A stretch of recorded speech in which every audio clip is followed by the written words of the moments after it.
Hello, everyone. How are you all doing? Come on in, sit on down. It's time for another episode of the Truther Therapy Sessions. What are we on now? Episode 89. The 100 is right around the corner. We're getting there fast. The weeks are flying. They are just flying, aren't they?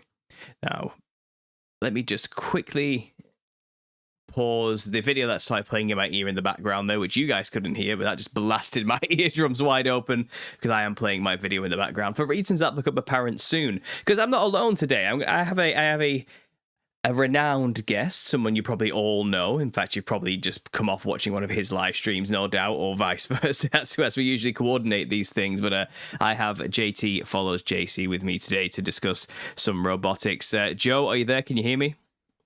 I'm here. How are you guys doing? Happy Sunday. That's a happy Sunday indeed. Let me just quickly turn.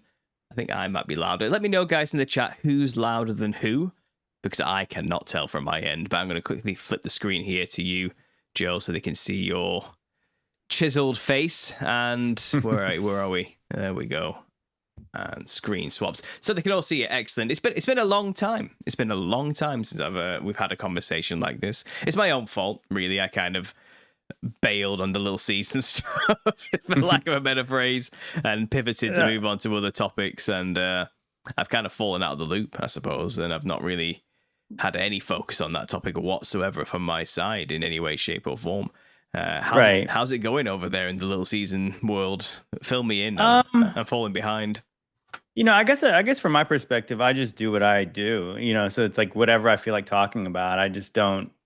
If I've said over and over again that I don't want to be a broken record, so I want to talk about different things. But the way I've always run my channel, even when it was just a TikTok account, was I would pop on live and I would talk about whatever I wanted to talk about.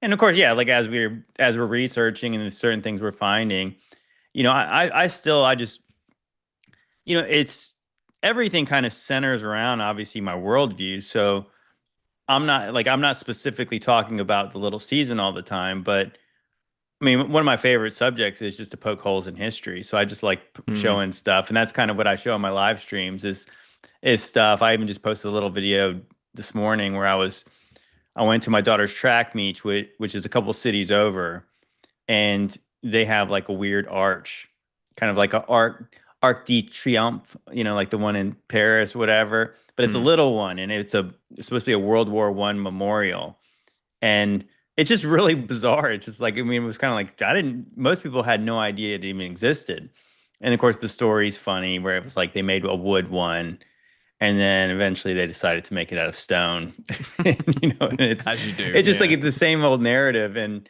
so I mean, to me, it's just like I just enjoy that subject because regardless if you believe we're like in the little season or not. I just like to make fun of the science and the history and all the things. And then so I can always point back to the Bible being true. Mm-hmm. Absolutely. Well, I think I saw you did just post a short on that for Instagram or something. I think you shared it with me and Vitaly in the group. It came up somewhere and I did see briefly. And yeah, it's those arches are everywhere, surprisingly. Aren't they? They've kind of popped up all over the place throughout history, and it makes you wonder, what were they really in the long run? Because I've heard people say they were like magnetic devices that are quite literally using the arch principle and the magnetic poles, like a typical horseshoe magnet type thing situation was going on there. I don't know if that's true or not, but that story is ridiculous. We built it out of wood and then we decided to build it out of stone after the fact. When we had the technology, is that what the story is trying to say there or something? I don't know. What narrative did you come up with for your little short that I never got a chance to actually watch through it?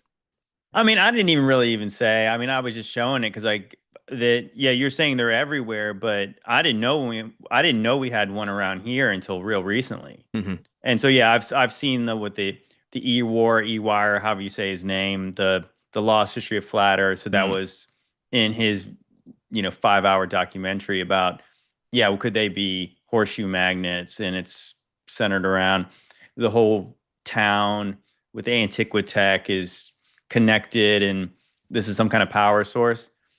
I mean, I have no idea. I mean, it does seem really interesting. Obviously, we know if, in the kind of esoteric stuff, it's like these arches are symbolics of like a portal or something. Mm-hmm. It was funny, even I was just watching with the kids the other night.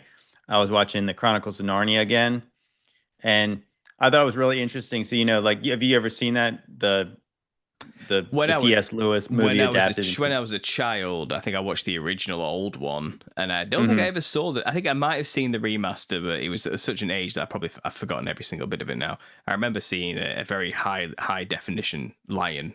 I think Aslan. I Right. have Well, vague memories of that, but yeah, I do. I know the story though. I know C.S. Lewis's story, but go ahead. this was not quite a arch like that, but it's interesting. So Aslan sacrifices himself Hmm. to the White Witch, and then the two little girls, they're crying over him, and then they begin to walk away, and they hear the stone, the altar or the stone crack, and he's gone. And then, but if you could kind of see in the distance, they had it looked like two big pillars with a thing over it. And so when they see that he's resurrected, he walks through that to come Mm. out in his new glorified lion body. Interesting. Through the two pillars as well. It's funny. I remember watching years ago. There was is this group on YouTube, which I think have pivoted away from YouTube now to somewhere else. I'm not sure what they've got themselves into these days, but a long time ago, they were just like a conspiracy channel that posted a lot of early videos about symbolism, and they covered the arch kind of used in logos all throughout. They Hmm. were called Red Ice Radio. I think they're still around somewhere doing their own thing again. But they laid out like logos that are all occult symbols and like just mapped them all together in groups. And the arch was a really common one. Like it was Hmm. everywhere. And they said it's a symbol specifically of authority and dominion and power. That's what it's supposed to represent. Like you put an arch there as a symbol of dominance. Like we own this place. It's that kind of thing. It's like a symbol of power is what I've understood it to be, symbolically speaking, from that kind of cursory research. But now, obviously, like I said, this little season research kind of led us to believe, actually, I think they're more than just a symbol. I think they were like a practical device of some kind. It kind of throws a spanner in the works of it's simply just all being about symbolism. You know what I mean? Yeah, well, that fits the narrative is that if it's a symbol of authority and victory, because obviously that's what this thing was. It was symbolic of, that's what the de Triomphe, or how you say it Hmm. in France is. It's some symbolic of a victory. Hmm. Isn't wasn't it? I want to say that the narrative says that after the Romans destroyed Jerusalem, they came back and they built an arch. I think the arch might still exist. It wouldn't surprise me. It seems like a Roman thing because it's the curved arch, and that is a Hmm. Romanesque feature. Obviously the taller arches that came with the Gothic architecture came way after Roman architecture, so it's definitely there. Have you seen the Arc de Triomphe in Paris? Have you actually seen it in person?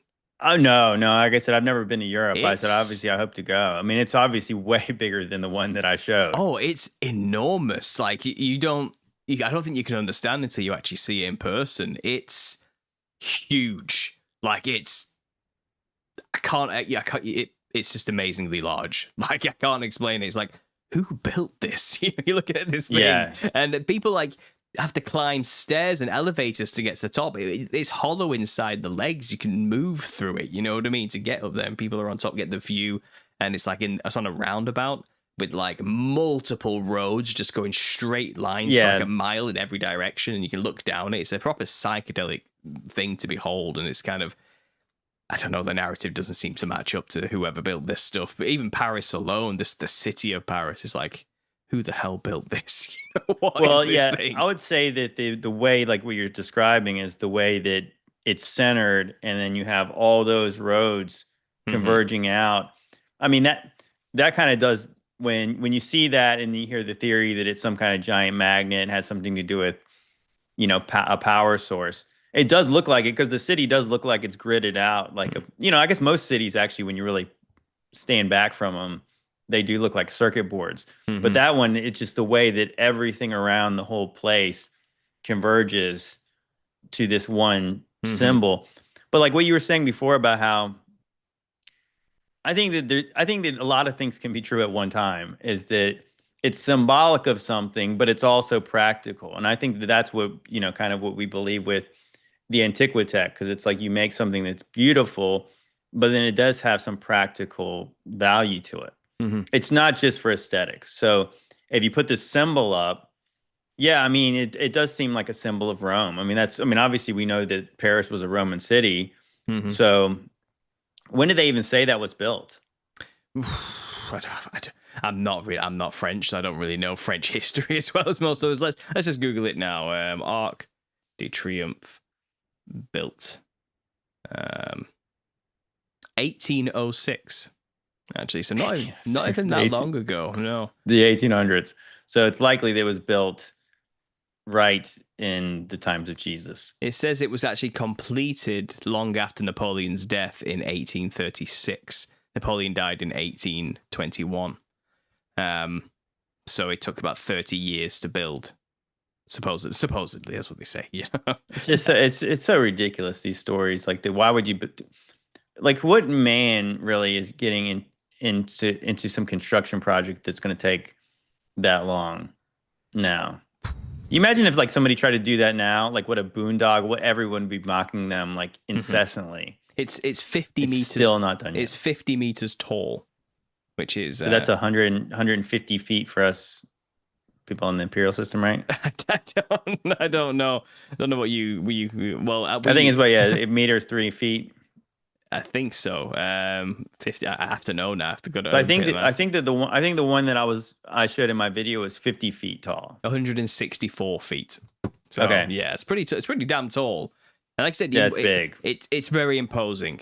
It's very imposing. You can't take your eyes off it when you're near the thing. And everyone's just surrounding it, taking photos in front of it whenever you go visit that place. It's just, and you can't even get to it. You have to go underground, to which take you to the center of it, which you come out under, and then you have to pay to get up the thing. And you got to go to tunnels under it. Oh yeah. Underground tunnels are all involved with everything as well. Obviously, Paris has the catacombs as well. That place is just a.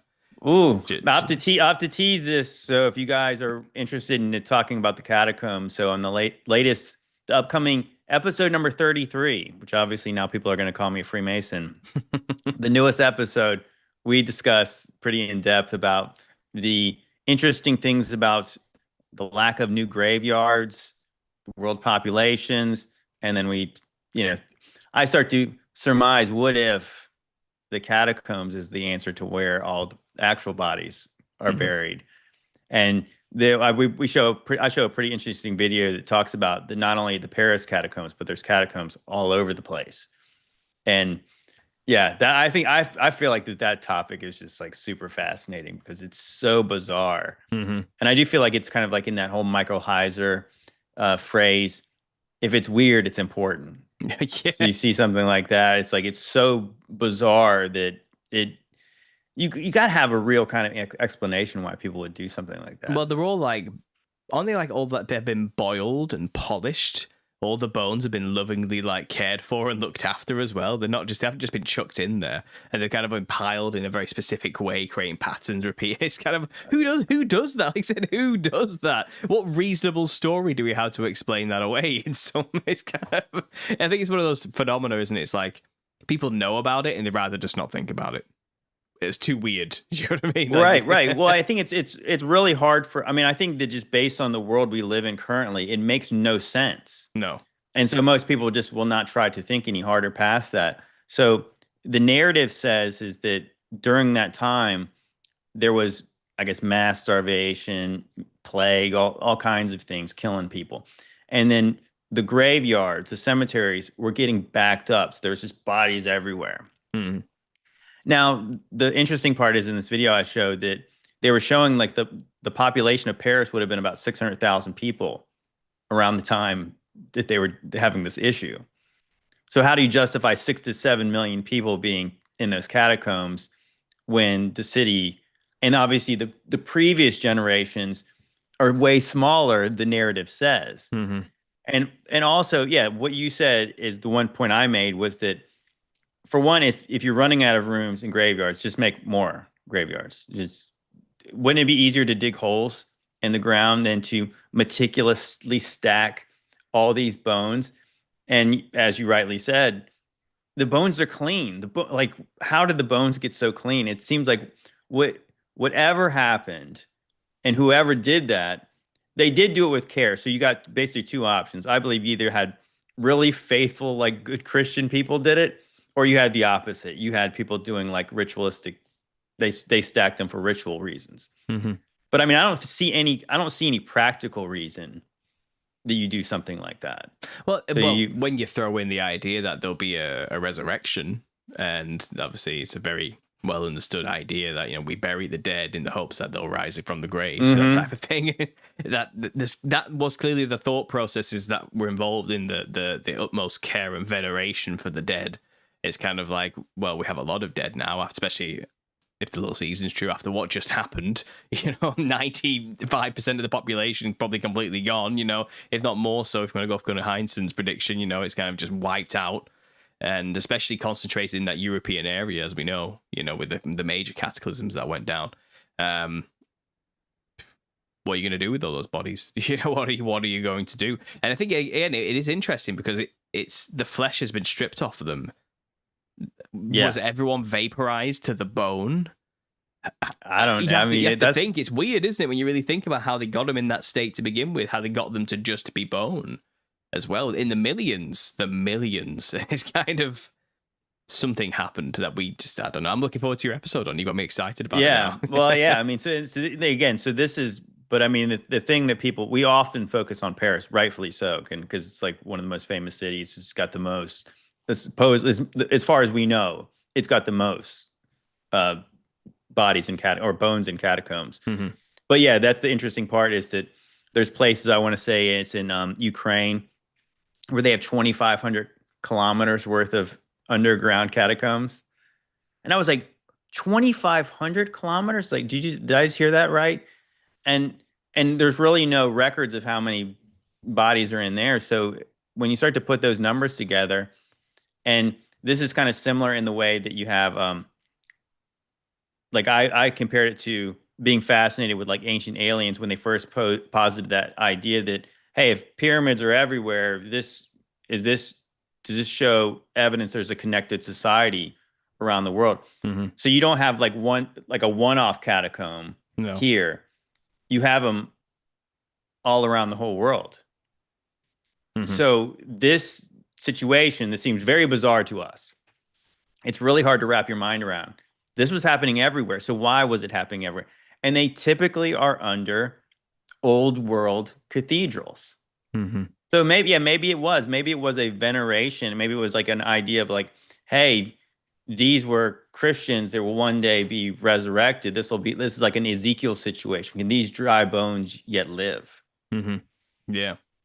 Or it could be a rest of the dead situation, because they know what's just happened and where they are in the timeline. It's kind of like, what about the rest of the dead? What do we do? What would you do with them in the meantime while the rain's happening? Do we look after them? I guess. Yeah, it's almost. What do you do? Yeah. I mean, it's like, I mean, I don't want, like I said, I'm typically try to be the grounded person, but I was thinking like this seems like an angel situation. Like, why would they be stacked like that? And of course I compared it to. Have you watched that show Rings of Power? I've not watched that. No. Tell me about it. I know it's the Lord of the Rings prequel. Yeah, if you have Amazon Prime, you could watch the first episode. If you watch like the first episode of the first season and the first episode of the second season, you kind of get a lot of the stuff that I kind of like, the really stuff that stands out to me. But there's an interesting part where Galadriel is like kind of the protagonist in the first season specifically, and then she's given some kind of a narration about this battle that took place with the elves, I think some of the good men maybe, and then against Morgoth and the evil. Mm-hmm. And so like the elves did not know war until this took place. And so lots of them died. And there's this scene where they're showing her and she's taking a helmet and placing it on top of another helmet. But then they pan back and it's just like this big mass. It's like, you know what I mean? Like that's the vibes I got, where it's like, is this showing you like if the elves are represented of what we believe could be angels in Tolkien's world, they're showing them neatly snacking these helmets in a very meticulous way. It's like, is that showing you like what the angels did with the bones of the people who died during Armageddon? It certainly doesn't seem like a human endeavor, just because of the care that went into the preparation of the bones as well. And it's kind of the vast numbers as well. It's like, who's got the staff to do this? Yeah, when you really logistically think about the populations of the time that we're told and all this type of thing, it doesn't make any sense at all that humans could have really done this or would have even thought to do it. You know what I mean? It's not. Life's hard. There's no money. enough. There's no money. There's no money involved in this. I mean, I think I think that's the thing. Is like this is the world we know. Everything is based on currency. Yeah. So like we could never wrap our minds around that people would do this for basically no money. No. Because there would be no money involved in this. Just out of love. It's a labor of love. People look upon something like the Catacombs and think that looks satanic as hell. That looks like the gateways to hell in an underground cavern of skulls and bones everywhere, and it looks creepy because they're all kind of strung together in necklaces and like decorating the place with like candles everywhere. It's like, and I think the people have even made it like there's a movie about that, the Catacombs of Paris being the entrance to hell. I think someone's done that somewhere because then giving it this negative overtone. But I think it's when you get the Christian understanding and perspective on death, and it's not the end. And we have a promise of resurrection. Suddenly, the light changes on this whole scenario, and it's actually not a bad thing in a way. It's kind of this deeply rooted labor of love somebody took, and knowing that this is important and these people are valued even in death. Do you know what I mean? There's more to them than their physical body alone, but it's kind of someone looked after them even after. I don't know. There's something about it's magical. I'm looking forward to your episode about it. Someone just pivoting here, Marek Adam sent me £18 and asks the question: are you planning to discuss the topic of terror? Is it ESO? Is that how you say it? The land of Jesus? Oh, the land of Jesus. It's really interesting. And I've looked at Madeline's work. I've already people have been sending me emails and posts on my Telegram about it ad nauseum since it was released. And I get the premise. I've taken it all in. And it does seem fascinating that on some of these old maps, there does seem to be something in that place between Russia and Alaska called the Land of Jesus. Just above. And people have equated it to being, this is what people call the Northern Islands of Japan. That's kind of what I found as like a counter to the whole idea. And the cartographers who made the maps are wrong. Basically, it wasn't that big. It's just what they knew of it and what they called it quickly. And it just means Iso is just another word for Japan. Basically, that was actually what it actually meant. But then there is something. The one thing I find most interesting and compelling about it is this time anomaly that's there about the time zones. And if you look at a standard map, it's in the Mercator projection, the flat map that we normally use, that we kind of it's called the Mercator one, isn't it? And it does have like an angle like that, like a jagged zigzag, and it goes down. Then there's a random like rectangle cut out of the middle of the Pacific, then it goes down again. And it's kind of, what the hell is that? That doesn't make any sense when you actually logistically think about it. It's like everywhere else it's a straight line, it's a grid, we know where the time zones start and end, but then when you get to this set bit here, it's all like just a big wibbly wobbly nonsense. And there's a 3-hour time difference, isn't there, between two islands in the middle? It's actually that's the interesting part. It's actually a 21-hour difference because it's literally like it's like the next day over there. Well, that doesn't make any sense, does it? No, that's what I said. I said that's the part that's most sus. Is because that's what I was hearing. It's a 3-hour difference, but no, it's actually 21 hours difference because like literally like it's 3 hours in like maybe the time, but it's the next day. Over in Russia than it is in Alaska. Now that makes not a bit of sense in my mind. No, not one bit of sense. The only way that's possible is that there is a land that is quite literally half the size of the known world or something. There's a stretch in between that gap that we don't know about to make up that time. That's the only way we can kind of make sense of it. Maybe that's where the portal of the sun goes. Well, who knows? Who actually knows? Because a lot of people don't realize how mysterious the ocean actually is as well. Because it's that classic, what's it called? Jim Carrey, where he's trapped in that world, and the Truman Show.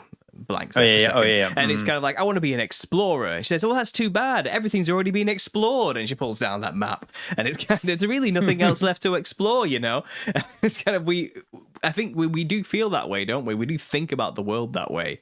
It's kind of like, well, everyone wouldn't. We already know where everything is. It's done. Doesn't it? We don't have to think about it. Someone's done the work for us, that type of thing.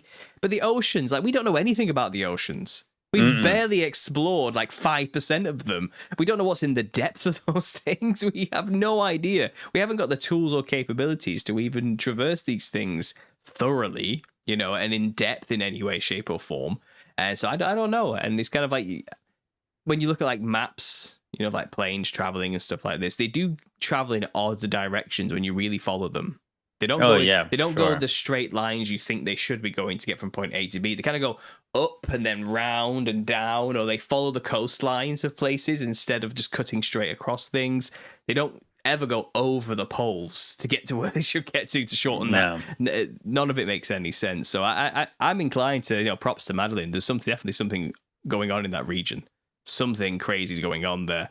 And I couldn't give an answer, but I am tentative myself to jump to the conclusion that we should all jump on a boat and let's still go north and see what's up there type of situation. Yeah. I feel like people have tried that before many, many times, and people have failed miserably. And I don't know. I personally don't think it's kind of like we're called by Jesus to become mariners of the high seas to go on a treacherous journey north. I don't think he's calling us to do that at any point in terms of a commission for our job as Christians in this time. But I think it's compelling. I do, and it's definitely something to add to our bank of possibilities and speculation in that realm. And I think she's about to post something else about it soon. I saw her kind of mentioning some more exploration of that region. Something's going on. I don't know what. So anyway, what do you think of the idea in the theory? Because again, I've not talked about it because I just stopped talking about little season content. So it's not like I haven't seen it and I haven't thought about it. But what's your take? What do you think of it? Well, I've heard a lot of people have asked me about it too, to what I think about it. Of course, like I said, I'm maybe a little bit different than a lot of people in the community, where I've always said I think the kingdoms of heaven, and I think it's a floating city. Now, obviously, I give a caveat to say that it is interesting when it talks about the surrounding of the camp of the saints and the beloved city. It's like, are they the same, or is the camp separate from New Jerusalem floating? I mean, I give that option, but yeah, I'm of the belief too that we're called in the spirit, and I don't think that we're called to go literally seek Jesus by foot, by boat, by airplane. And if we were, I believe that he would have told us to do that. So so my belief is that we're supposed to be seeking him in a spiritual way, and with all that being said, no, I'm super curious about what they could be hiding. Obviously, that time zone thing is bonkers. I just posted, I saw yesterday, I saw a picture somebody posted on X, and of course I shared it on my Facebook and my Instagram and all that. And it was just like, I guess what they call it, the Mercator map projection. So it's on a flat map. And it was showing, like, if you see maps, I mean, and people were calling, obviously everyone calls everyone an idiot on the internet, but it was like, you idiot for even asking this question. But I think most people, if you asked them, like, is Asia basically based from Russia to the Bering Strait, is that further than to go across Africa? And I would say, based on every map I've ever seen in my whole life, I would say, yeah, of course it is. I mean, like, the top of Asia goes, like, it's huge. But if you actually see it, like, on a map, there's like a line drawn, I guess, from the west coast of Africa to, I guess, the Horn. Like, if you go right across, it's 7,200 kilometers. And if you go basically from Russia, like from Eastern Russia or Western Russia, all the way to the Bering Strait, it's 6,400 kilometers. And people have often pointed that out, that Africa is way bigger than it's ever shown on a map. And that's kind of curious to me. So I'm thinking, like, why would they want us to believe that Russia's so much bigger? And, so I asked that question. Of course, in my mind, I'm like, trying to think about it. Like, my mind, I was like, I wasn't really thinking about the land of Jesus or anything like that. What I was thinking about was the subject I was bringing up before. Was I was thinking, like, do you think that they're trying to justify that 60% of the whole world population lives in Asia? So Asia's like super huge, when Africa is way bigger than what they show.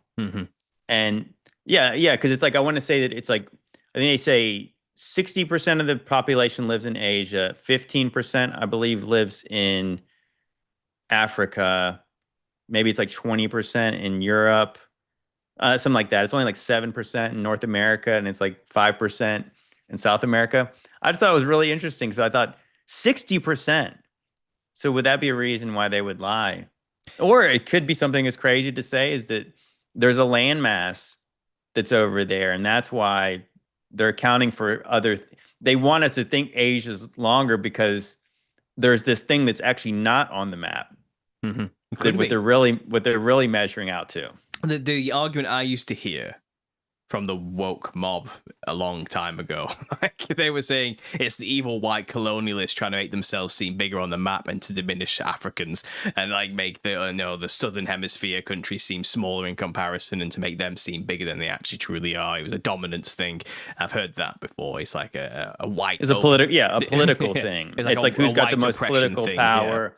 They want to seem bigger. Yeah. That's why I've heard that before.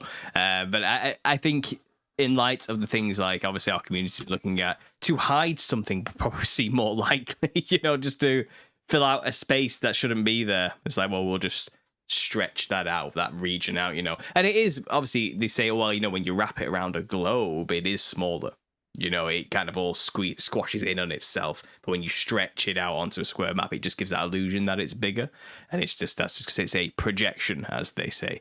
But there were plenty other maps than that, which do stretch things out lengthways as well, vertically rather than just horizontally, which again add weight to the north and diminish the south even more. So it seems like maps are highly political in nature as well.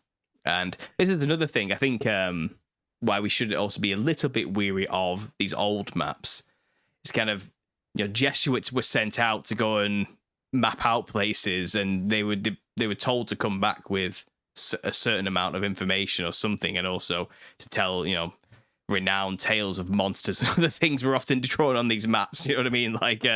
Like sea monsters drawn in certain regions, and so it's kind of, I feel like a bit of embellishment may have been taken by a lot of these people when making these maps. Who's going to double check their work? You know what I mean? So I think we do have to take a little bit of it with a bit of pinch of salt here and there. I think there might be some over exaggerations or under exaggerations. Not all these maps are actually very good representations of countries as well. They're a little bit off. And you have to wonder again, who commissioned the map? Who paid for that map to be made?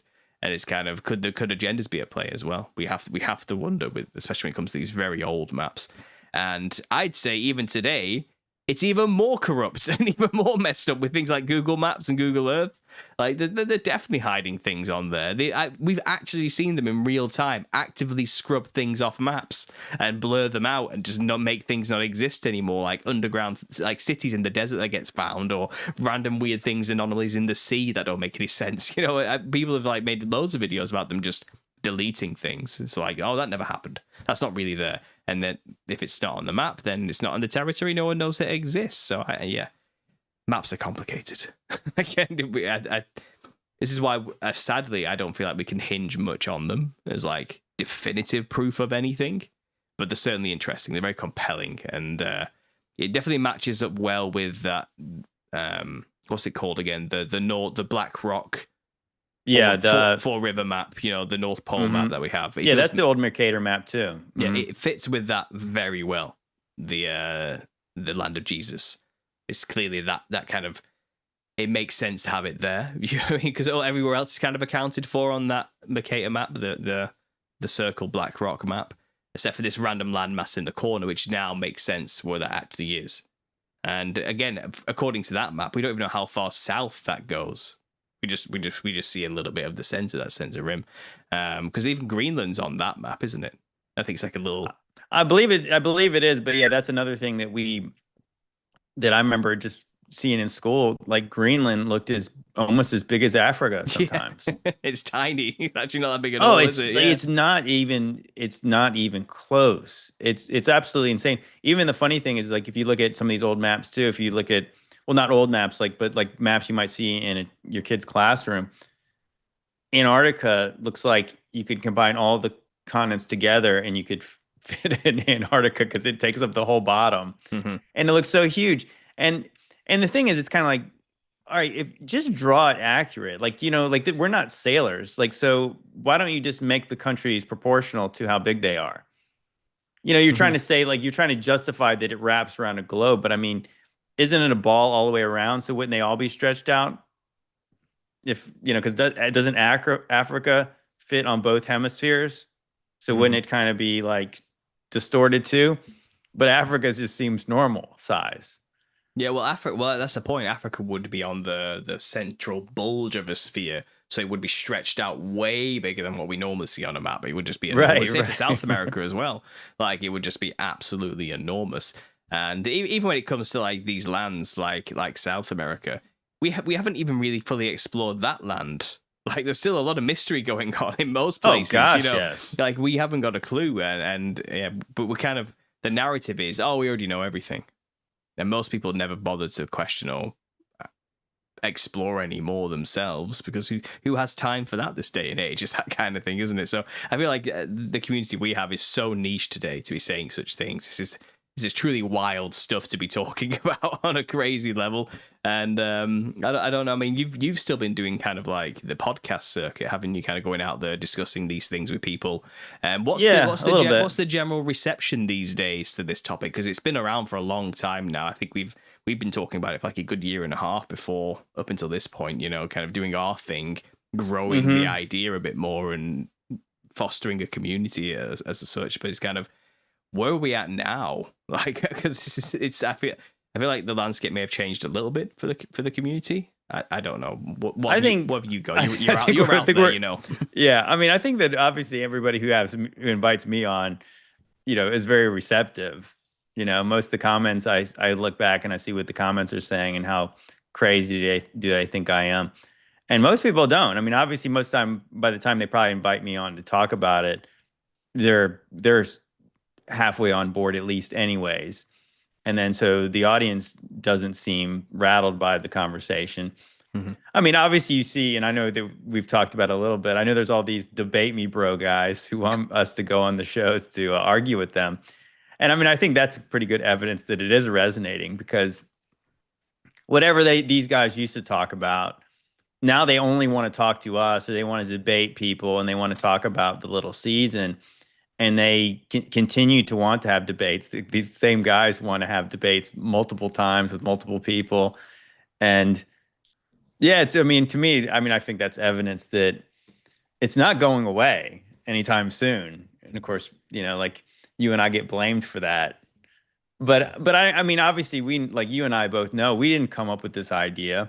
Weren't the first people to start talking about it either, because No. like you guys always bring up, like us, conspiracy R Us. They talked about it a long time ago. Hmm. Most of these people have been talking about it for years, and I don't know. I think that maybe just like us, the reason it's resonating is because there's more people like you and I who not me and you specifically for talking about it, but they've researched all the conspiracies too, and then they're Christians, and they're like, it just starts to make sense, Hmm. and so that's why people have us come on.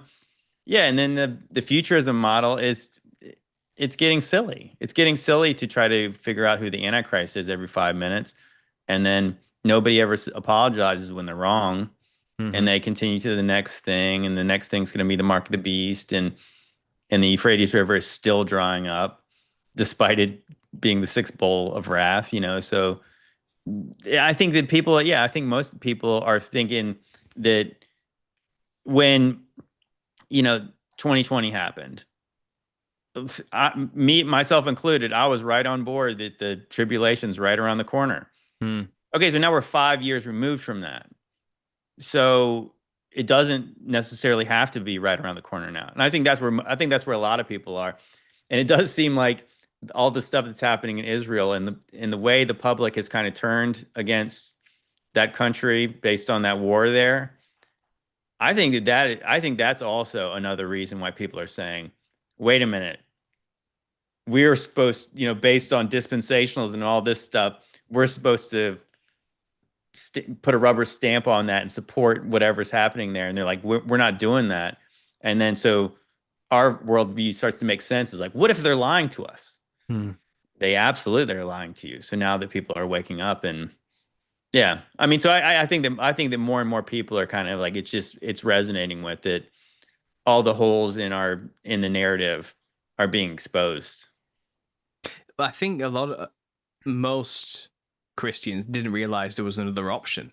They didn't realize there was another interpretation or another way to perceive revelation or the timeline, and again, don't really know much about the history of, let's say, the destruction of the temple, or anything about that at all. They don't realize that there are plenty of evidences to show that much of that book was completed a long time ago, and even like the preterism was literally, it's been around for hundreds of years because of that reason, but what we're kind of talking about adds this nuanced, brand new layer to the whole situation, which relies on simply more than just Josephus alone. It's kind of, it's like we have more evidences now than ever because of archaeological finds and digs. Rome is being dug up every single day, all over the earth. It's non-stop. It never ends, and it's kind of an enormous cataclysm did happen, and it happened during the time of the height or just before the decline of the Roman Empire. It was there. Something happened that destroyed that beast system. And that was the promise. That was the Right. and it's kind of, there's so much more that's baffling now. I think it's a lot. It's still a lot even for me today, even after thinking about this for like 3 years and making a year and a half of content, over like 100 videos on this topic, just trying to figure it all out. I'm still baffled by just how overwhelming this actually is. So I'm empathetic with people who disagree. As for the debate me bro types out there, it's like, come on, grow up. Like, that's for clicks and views. I don't care. I didn't talk about this topic for clicks and views. I talked about it because it was overwhelmingly fascinating and I had to get it out. That's all it is. That's why anyone discusses this topic. It's just encapsulating. And it's not blasphemy. It's the words of Christ himself supports this idea. It's biblical in every thorough respect because somebody has to live during that time. And it's kind of, it's happened. It's going to happen or has already happened. And we need to figure that out, So I feel like, because there was a funny thing, it's kind of like, oh, these people are just doing it for money. And we're coming after the cash cow, by attacking them. They refuse to debate us because it would harm the cash cow. And it's kind of like, I don't even make videos about it anymore. What cash cow are you talking about? And it's kind of, that's the joke. It's because we didn't do it for that. I mean, we can beat a dead horse forever. I think we've said enough. I think we've hit the point. From my opinion, it's kind of like, what more can we say? Other than obviously the new discoveries, like I said, the land of Jesus concept, and I'm sure there's probably more revelations to come. And there's now thousands of people out there who are in on this now, kind of digging up their own amazing finds, and that's a wonderful thing. And I'm happy to kind of watch it grow from that perspective. But there's definitely a lot of angry people. A lot. Yeah, well, I mean, people. The funny part is I have the people that are like that we're scared to debate, and it's like that. What if I'm not scared? What if I just don't like you, and I'm not going to come on your show, and I'm definitely not going to have you on my show? What do you think's more likely? Like who are you for me to be afraid of? It's kind of like the whole point is like that. I find debates like really cringe altogether. I don't know. It's something I've really never enjoyed watching. Oh, so and so is going to debate so and so. I don't even like to watch the presidential debates. Show me the highlights or whatever. But I find most of it, it's tense, and I don't know. It's off-putting to me. So why would I want to participate in that? And I think that it usually all rests on is that they're going to ask for more evidence.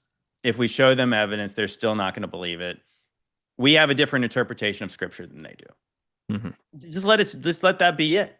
Like if you're not going to even be able to see if Jesus says this generation, you don't believe that he meant that generation.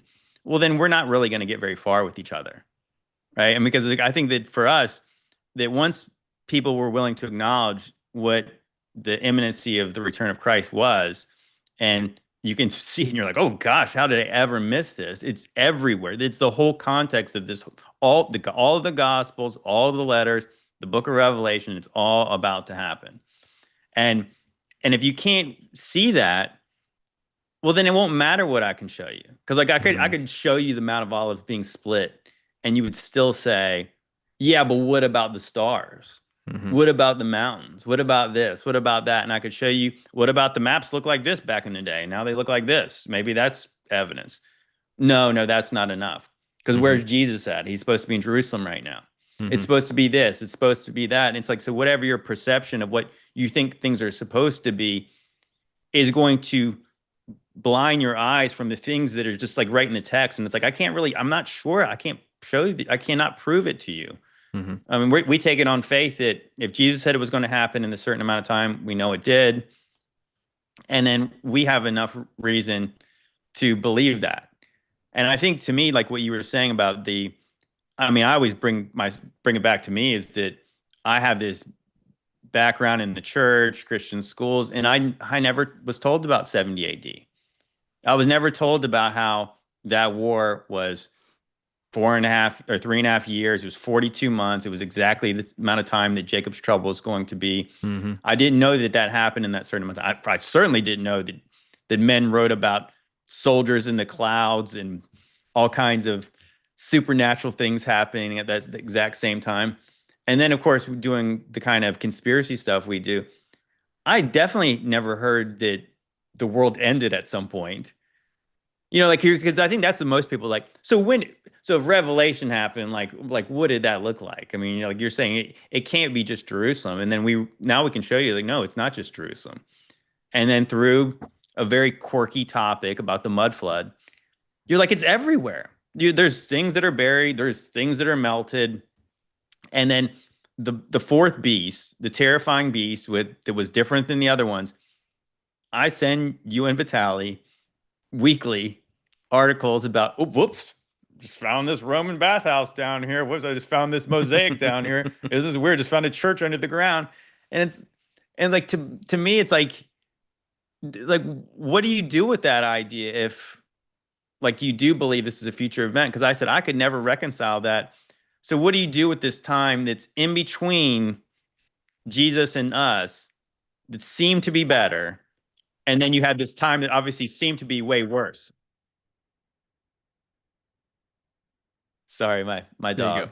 But you know what I'm saying? Like, so you do have like evidence that there was a cataclysm. And to me, it seems like an omission in the Bible that you got this book about the apocalypse, right? You have of a gigantic catastrophe. And then there's a giant catastrophe in the middle. And then God's prophets didn't talk about that one. Mm-hmm. That seems like an omission. If it wasn't talking about the one that we're finding physical evidence of. That's the one it was talking about. I think I mean, like I said, we're kind of repeating us again. These are things we've been talking about for like a long time. We've been pointing out, and again, we summarized there like hundreds of hours of bodies of work and research that we have on both our channels, showing the physical evidences and then again the things that are clearly buried, the evidences for the cataclysm, the 536 AD event, and all the rest of it, the obvious manipulation of the timeline. It is evident that this did happen. But do we have proof? Well, no. I can't tangibly pull anything up and give it to you other than the articles that people are digging things up right now from that event. It's kind of... But again, nothing's really good enough for these people because they're not really interested in seeing the evidence. They're interested in trying to justify the thing they believe their entire life. They're in that mode. And I get it. I do. And I think this is the distinct difference between, like, people who are in, like... I don't know what to call it. I don't want to call it. But Connor says we need to change the name. It's not like the Little Season group anymore. It's something else, because I think it gives it a negative connotation, like the devil's in control or something, or we worship the devil. And it's kind of, no, that's not what's really going on. No. But I'm just going to call it the Little Season camp because that's what we've been calling it. Let's just call it that for now. But this group over here, what we're kind of doing is like we're all just having a discussion with each other. And we don't all agree with each other on everything. We're ironing it out and we're saying, well, what about this? Well, what about that? Well, yeah, that's interesting, but I heard this. We're kind of like figuring it out over here. And then there's the outsiders who are looking at us, who are still in that futurist worldview, and they're angry. And it's kind of... they're salty, all right. And we're not like angry. We're not arguing. We're not actually going out there with this belief saying, you're all wrong, you must debate us and we'll prove that the futurists are wrong. We're not doing that. We're not going out there to fight people with this, We're not trying to divide anybody or anything. We're not fighting for this idea, but they're in fight mode. They want the debates. They want to bring us down. They want to debunk. They want to make the videos. They want to accuse heresy and blasphemy and point fingers and finger wag and, condemn and call us anything under the sun and make things up, basically, that aren't true about us. And it's kind of that they are, I mean, that's defensive. They're on the defense. Right? We're not. It's definitely, like the people like them are not coming at it from a position of authority. Like, it does feel like they feel like things are slipping away. I like that one meme, there's like a huddle of little stick figures, and then we're like, we're in the little season, and then there's this guy shouting from the sides, I don't agree, and then the one person just turns and just gives him a thumbs up. Yeah, that's exactly what's going on. That's it. That's the scenario. I know exactly the one you mean. It's kind of we're just over here doing the work, and they're on the outside saying heresy. And it's like, okay. Right. Yeah. Thumbs up. You don't have to agree. It's like that's the funny part. Is like that I don't know. I feel like that God has taught me lessons a long time ago, and this is not just specific to this topic. It's just that we're here to plant seeds, and I can't change your mind. So it's like, if you don't believe what I'm saying, it's like, well, I don't even really care anymore. It's like I've already told you what I believe to be true. I'm not going to change your mind. I'm definitely not going to be your thumbnail so you can get people to watch your show. And I think that's ultimately why they really want us to come on, is because they want, they want us to be able to advertise for this thing that's going to be, nobody's going to change anyone's mind. It's not going to edify the body of Christ. It's going to be, it's going to be pointless. And I think, to me, I don't want to be involved in something like that, because I see the comments, and it's like, I don't know how many people. I mean, I feel like that we're here saying what we believe to be true. They're over there doing the same thing. Like, let the chips fall where they may. I mean, if I say something heretical, then call me out on something heretical. But I mean, that if I have a different interpretation about things than you do, well, you're not going to beat me into submission. It's like, that's what I'm saying. Like, I can point out what the scripture says, and you can deny. I had that exact same situation where somebody was clipping my video, and I was reading from Matthew 1:1. Matthew 1:1 says that it starts off, the book of the generation of Jesus Christ, son of Abraham, son of David. And I literally had somebody saying, that's not what it says. And I'm like, what do you mean that's not what it says? Like, I literally read straight from the text, and then he pulls it up on the screen. It literally says that. It's like, oh, it's the genealogy of Jesus Christ. You're like, it says generation. And first of all, genius. Do you know what a genealogy is? It's a list of generations. So it starts off by saying, this is the gospel. This is the story of the generation of Jesus Christ, the one he lived in. So then when you start to go around and talk about each time it mentions generation, every time it mentions the generation, it always means that group, except for when you get to Matthew 24. And then he's obviously talking about a different one. So, like, to me, that's what I was saying. Like, I don't care what you believe. I'm just telling you this is what it says. So you do whatever with that, what you will. But I'm going to tell you what it says. And then I think that's what the thing is. Like, so if you don't believe it, then what can I do for you? It's the same way that like I said, I don't debate atheists either. Because it's like, they're not, because you're not going to change those people's mind. And I'm not saying certain people shouldn't, to maybe defend their faith, but it's never been my calling to argue with people. On the internet. It's drama. I used to do that a lot before I was serving Jesus. I would argue a lot on the internet. But I mean, that brings nobody any peace. Nobody wins. It's always awful. It brings people some drama to entertain themselves with for a little bit. And that's what it's for. And it generates clicks. It generates hype. It generates attention. That's what they're for. And it's kind of I've never thought like that. I'm not interested in that kind of attention. Like, I don't know. Maybe I'll accidentally fall into it one day. And that's the only way it's ever going to happen. You know what I mean? It's kind of I'm not looking to and I find as well, maybe it's the British coming out of me, but debating is really an American thing. You guys have debate clubs in high school. You like prepare for that type of stuff, and it's like ingrained into your culture that you must have a debate about something when there's a disagreement, and you must have these formalized sides set up and your points, and there'll be a mediator and everything. It's kind of we do not do that here. That is just not in our culture. We do not care about debates. It's just you believe what you want to believe. I'll believe what I want to believe. Just shut up and get on with it. We all got work to do. It's just like life's hard enough. Yeah. We haven't got time for that crap. Like debating is really it's a very American thing. I will tell you that right now. So for me, it's kind of like when people come out, it's like, debate me, bro. Debate me. If you believe it, you'll stand by it. And it's kind of like, I don't owe you anything. Like, who the hell are you? Yeah, exactly. Exactly. And I don't know. That's just my opinion on that. Maybe we just leave it there before we get too angry about the situation. I don't know. But I mean, it's funny because it's like it is kind of an American culture. I know that, I was a big sports fan, so I used to watch all the sports and Sports Center and ESPN all the time. And eventually, I'm not sure what year it was, but the channel really shifted where almost every show's like a couple people arguing about a different topic. And I mean, you can tell it's obviously just showbiz. I mean, I know that these guys take a hot take, and then this other person argues who's better, LeBron or Jordan or something real banal like that. Like, who cares? But I guess they're trying to capture like what the Joe Schmo's doing in the bar when they're watching a game. Oh, well, so-and-so is better than so-and-so. And it's like, who's getting anything out of it? But I mean, obviously their ratings must have been for a while. Those guys get paid a lot of money to do that. So it must work for some people. But I don't know. The way I see it, it's like that is kind of like low-hanging fruit type of content.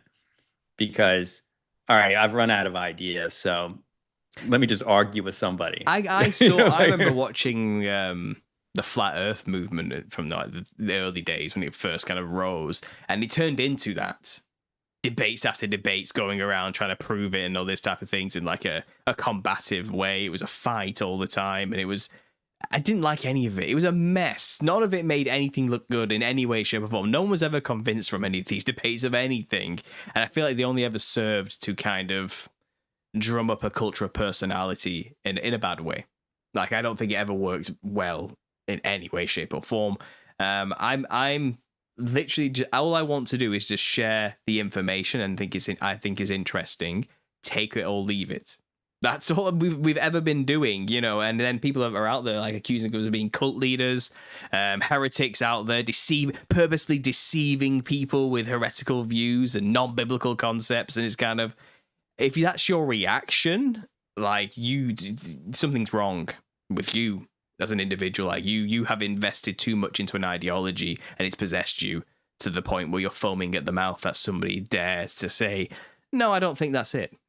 And it's kind of, there's something wrong then. I guess maybe it's because, again, I'm a conspiracy theorist and I've been doing this for years, but it's kind of, I don't get that attached to ideas personally to the point where I lose sleep when someone says, no, I disagree. I've never got to that point in my life about anything.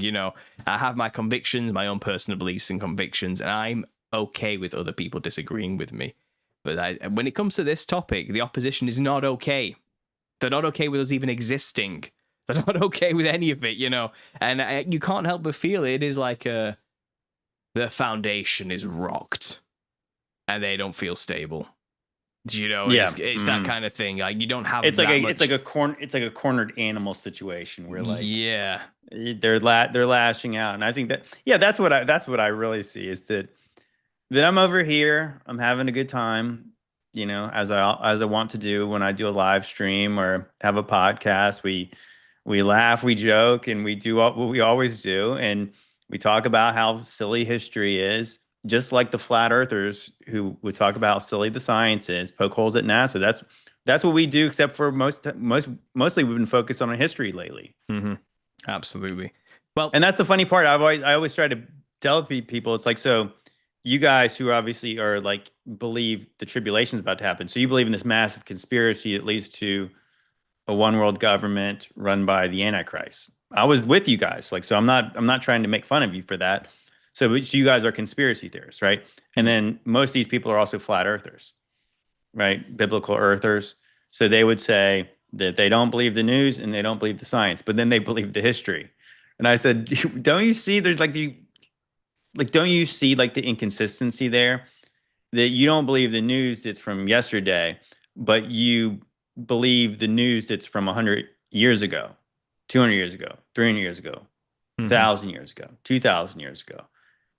And that's what and I think that's what we're really trying to poke at. And I think that, yeah, like if they'd be honest, they would say, yeah, they trust the history more than they trust, like what they don't really want to be true. I mean, I think that's the thing. They really don't, they feel like that I know that, was it Ed Mayberry was saying, I had a friend call me up and was telling me like that he was saying that we're taking people's hope away, but it's like that.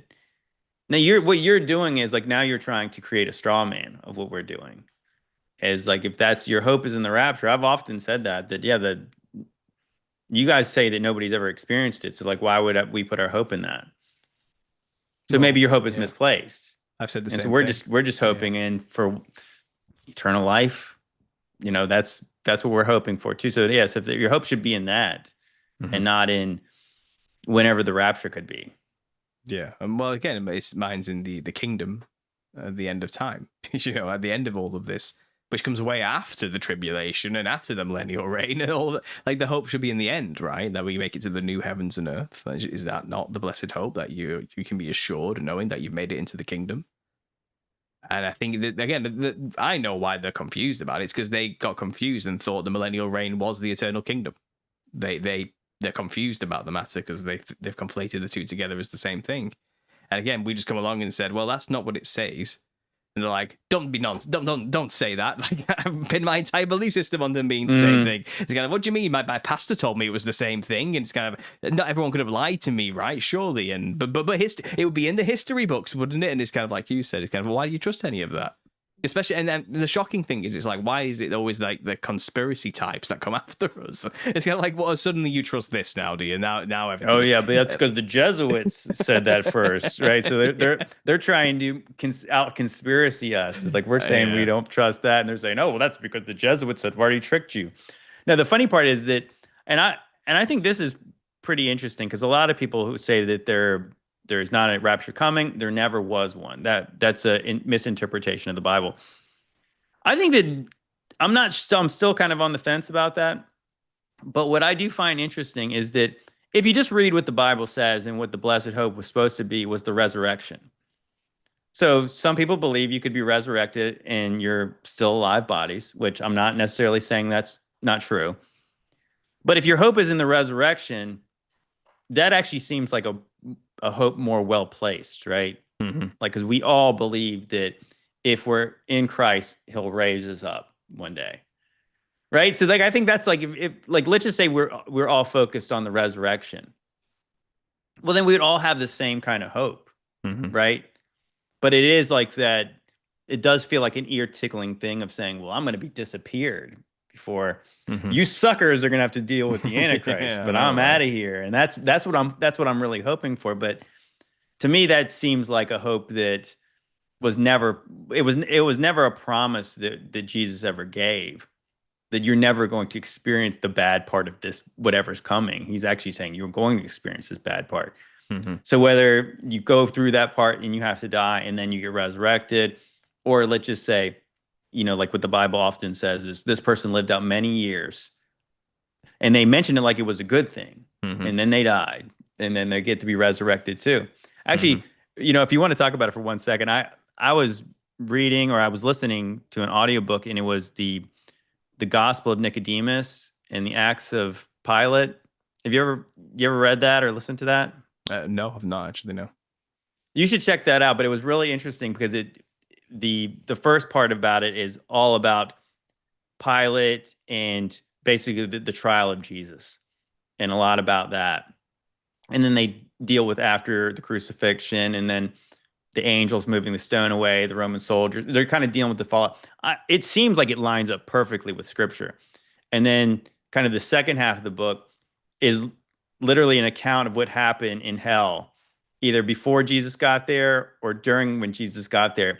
And it's really fascinating because it talks about, it kind of gives a little more clarity in, was it Matthew 20? Well, no, Matthew, when Jesus is crucified, it mentions the tombs opened up Hmm. and people came out. And so there's an account where Joseph of Arimathea, Nicodemus, and some of the Pharisees, they go and they talk to them and they tell them what happened in hell when Jesus got down there. And it Hmm. was really interesting because it was literally all the Jesus is interacting with all the saints, and he's talking to Adam, David speaking, some of the other prophets are speaking. And then, yeah, they were talking about how they prophesied this day when they would be able to be freed from death. And and of course, I'm listening, I'm reading this, and it's like, is this why one of these books is not in there? Because it feels like, how is that not the first resurrection when the people came out of the tombs? Hmm. I think so. When Christ set the captives free. Hmm. And it kind of makes sense when Jesus is given that, when he's talking to Peter and he's talking about how on this rock I'm going to build my church and the gates of hell will not stand against it. It's like, I think that's what he means. Is like he's going down into hell, and like when he was going down there, his voice was shaking the gates of hell, Hmm. and death and Satan and Hades are arguing. It's actually really interesting. Yeah, like Hades is like, you're an idiot, Satan. Did you seriously kill this righteous man? Now he's going to empty out this place. And death and hell are all worried that like the people are not crying anymore. They're not afraid of us. They don't listen to us anymore down here. You should check it out. I thought it was really interesting because it does correlate with like all these things are going to happen. I think again, everything is all centered around this certain time. And Hmm. I don't know. I think that book is, yeah, it's I get kind of get chills when I was like reading the part about, yeah, that the gates of hell were actually shaken when the Lord of Glory was going down there. I've heard of the harrowing of hell story, and all. I'm guessing that's what it is. Is that what it is? It's the account of the harrowing of hell of of I Christ's think so. I mean, of descent. course, Yeah, yeah, I'm not exactly sure what, like I've never heard that phrase, but yes, I mean probably so. yeah. Yeah, and I agree that whole people kind of brush over that verse, don't they? Where like the dead were just walking around immediately after his right the resurrection, like and talking to people. It's kind of brushed Yeah, over, isn't it? And people forget that happened. It's kind of, well, that is a resurrection right there. That's like got to be the first one, okay? And I've theorized like, well, the first resurrection I think happened over a time span. Like yeah, it must make it sense. wasn't just like one day. It was happening a lot for a while, up until the kingdom type of thing, up until the major cataclysm, and then the kingdom was established, and then I'm guessing the resurrected dead who all part of that first resurrection get to go through it with him for 1,000 years as like a reward of making it through, I suppose, through the most worst possible time in human history and staying faithful throughout the persecution. That's kind of their just rewards, which they deserve in a way. And then you have the rest of the dead. And I believe he preached to the rest of the dead. Did he not? Is that not what happened in that book? I've not read it, but I've heard people tell me something like this Well, happened. you have to check it out, but I want to say that the interesting part was that he was talking about he was going to take the righteous, but it even said like death was saying that he was going to take the people who were unrighteous too. Hmm. So maybe that has something to do with these other people were given. Maybe they were given another chance when they were down there. I mean, I'm not sure because it doesn't explicitly say that, but it was interesting. Like that there was. It definitely mentions like, yeah, the righteous Hmm. are separate, and then but yet I think it was Hades was talking to death that they were going to be free too. Hmm. Well, And I thought, yeah, it's I don't I mean, it's hard to say what exactly it means, but I really did find that part fascinating that so they went to go speak to the people who came out of the tombs. And at first it said, I think Joseph of Arimathea, and Arimathea was the town that they were all at, was saying that they don't speak to anybody. They're just kneeling down and they're praying all the time. But I guess obviously they did speak to them eventually. And so yeah, maybe the difference is like so you have a resurrection, but then you don't have, maybe the difference is the ascension, right? Because you have, is that what it means when Paul says the dead will go first? It's like the people who were already resurrected, they Mhm. go first because I don't know. I've always thought that there just seems like a big old omission in the Bible that like there must have been more about that. Because why would Matthew just just casually mention that. Well, Never mentioned again. usually when In they the do casually mention something and move on, it's because they already assume the reader knows all about that. Who doesn't know about that? It's that kind of assumption of like yeah. knowledge. It's Mhm. kind of like, I trust the audience knows all about that story already. I don't have time to tell it all again here in this particular book. Because why? Why bother? Everyone's read that account. Everyone knows what happened when that happened. It's like Genesis, isn't it? There were suns, there were giants in the earth in those days, and also Yeah. after that, Mhm. and it moves on. It doesn't elaborate any more about what they meant by that. You know what I mean? It moves on to the flood, and it's kind of okay. What happened exactly? Well, it's because the Book of Enoch explains everything. And it's a whole book dedicated to explaining all of that, and many other books surrounding it, like the Book of Giants, and it's kind of okay. So in this particular book, Genesis, we don't have to talk about that now. We're talking about genealogies. We're talking about the bloodlines. We're talking about the descendants leading all the way down to Christ eventually, So they weren't focused on telling that Genesis 6 account again in Genesis because it was assumed the reader knows all about that already. That's kind of the attitude you see. I think it's just that repeating again in Matthew. I think it's just the same situation. It's kind of, why tell that story again? There's already a book written about that. It's that kind Yeah, of thing. it just seems insane to me that there's not a correspondence between like the apostles found out there's people who are resurrected who interacted with Jesus while he was in the earth. Mm-hmm. Oh, really? Yeah, don't worry about that. You know what I mean? Like, why wouldn't you want to know exactly what happened? Because I mean, you really think about it, they're interacting with all the patriarchs. Mm-hmm. And what do they know now after they've been resurrected? Mm-hmm. I mean, it seems like that there would have been some kind of an account about, yeah, you'd think you'd have a book about the resurrected, the book of the resurrected. Mm-hmm. And they have a whole account of everything Well, that who knows they what saw. books we don't have or hidden from us anyway as well. On top of all of this, we got glimpses, haven't we? We're getting glimpses compared to I mean, as the little season is the little season, and I assume information is controlled, biblically speaking, as well. We get the gospel, that's untouched. But I think there's the extracurricular stuff is being hidden, obfuscated, condemned as heresy or something like this, and we're not supposed to look there. Direction has definitely been taken away from us, but I think a lot of things are coming more and more clear now, and I think it's becoming more apparent. Like the strange, back to that Michael Heiser point, if it's strange is important, I think we're cluing in onto that now big time. And I think, again, revelations are coming out every week in our community, at least, and I think it's interesting times. We are in interesting 100%. times. And people, I think it's more interesting than what the futurists believe. To be honest, I think we're in even more interesting times because we are closer to the end and the kingdom than anyone in history. We are. Yeah, well, I think that as I grew up, as I got a little bit older, I started to be more fascinated with history because history is really interesting. Mm-hmm. And I think that's the thing. It's like I make my short reels and stuff, and I'm always hashtagging true history, hidden history. And I think that that's the thing. It's like it started for me with talking about the days of Noah stuff and megaliths and stuff like that. But obviously, this is way more exciting. Like, what happened when Jesus resurrected people?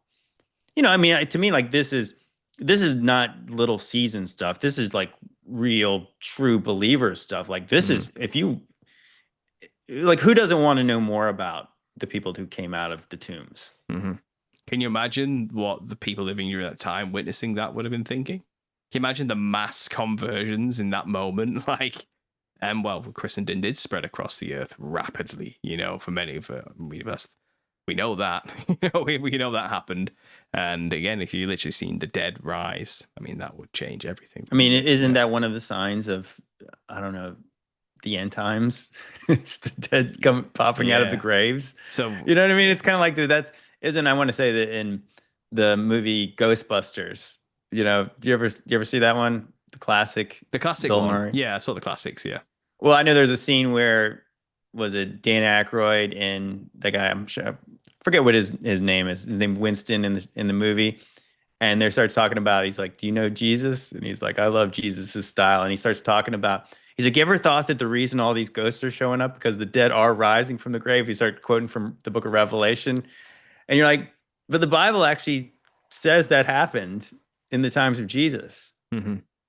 So Yeah. maybe that was kind of the start of the dead rising from the grave Well, because obviously, the dead rose for a little bit and then took a 2,000 year hiatus. Because let's take a break. Too many dead were risen. well, It's soon getting crowd. means, It's getting soon is crowded. a relative So term. Soon is a relative yeah, term. exactly. It was getting crowded. We need to take a break from all that. It was a bit too soon. The world wasn't ready for the resurrected yet, so we had a bit of a 2,000 year gap, and here we are now, and they're about to be resurrected again for the second time. It's yeah, it gets a bit convoluted when you start really thinking about it from that angle. But again, what we're doing is we're just taking it at its word, and just you don't have to embellish. You don't have to layer anything onto it. You can just read and go. So that happened then. So be it. That's what happened then. So we can only contextualize where we are in the story now based on that. And in no way am I trying to steal people's hope by doing such a thing. In fact, I think it gives people more hope because it proves it's real. All of it's real. It really happened, And I think a lot of Christians need to realize this brings unbelievers to the faith, and it rattles the believers' foundations more so because they've tied themselves to a false eschatology, not understanding we're not attacking the gospel, But then, but non-believers like atheist types, secular types, they hear this kind of stuff, and for the first time they come to God because it answers a question. Well, where is he? Where's his promise? That thing that's a big thing holding a lot of people back from believing in Jesus. It's kind of, well, it's been 2,000 years, guys. How long do you want to wait for? It's a typical, and that is like, it sounds like a 13-year-old argument to us from our perspective, but that is a big contentious issue holding millions of people back from believing in Jesus and believing in the truth of the Gospels. It's 2,000 years ago. Like, why should I believe? How is that relevant to me today? And they don't have any context or church upbringing to make any sense of it. But when they hear this theory, this idea, I've been told it brings them to God, and that's good fruit, right? Like that's only a good thing. The only people who are affected by it are the modern day Sadducees and Pharisees. I would say the religious types, the religiosity types, the ones who have invested into a system of religiosity. But the non-religious hear this and they go, "Yeah, sign me up. That's great. That's good news. Like it's real. It actually did happen. Amazing. Like praise Jesus. Like that's great. Well, 100%. Well, I mean, I think that, okay, so we're supposed to be about the truth, right? Well, if the people who believe that there's a future fulfillment of all these things, the scoffers can rightly say, well, they thought it was the end times in 1988 when people wrote 88 Reasons Jesus Coming Back in 1988. And they can point to previous times where they thought Social Security numbers were the mark of the beast and these other times. Okay. And when people used to say that to me, when I was still believing it was all future, I was like, well, you're always right to be ready. But if you're telling people they're living in the last days and they're not living in the last days, then you're wrong. So are you really about the truth if you're continuing to tell people it's going to happen any minute? And, obviously some people are as bad as to set dates of when the rapture is going to happen and they have to keep moving it back and moving it back. So yeah, like the people who are skeptical of you, they're saying you're wrong. All these people have always been wrong. So why would I believe anything you say?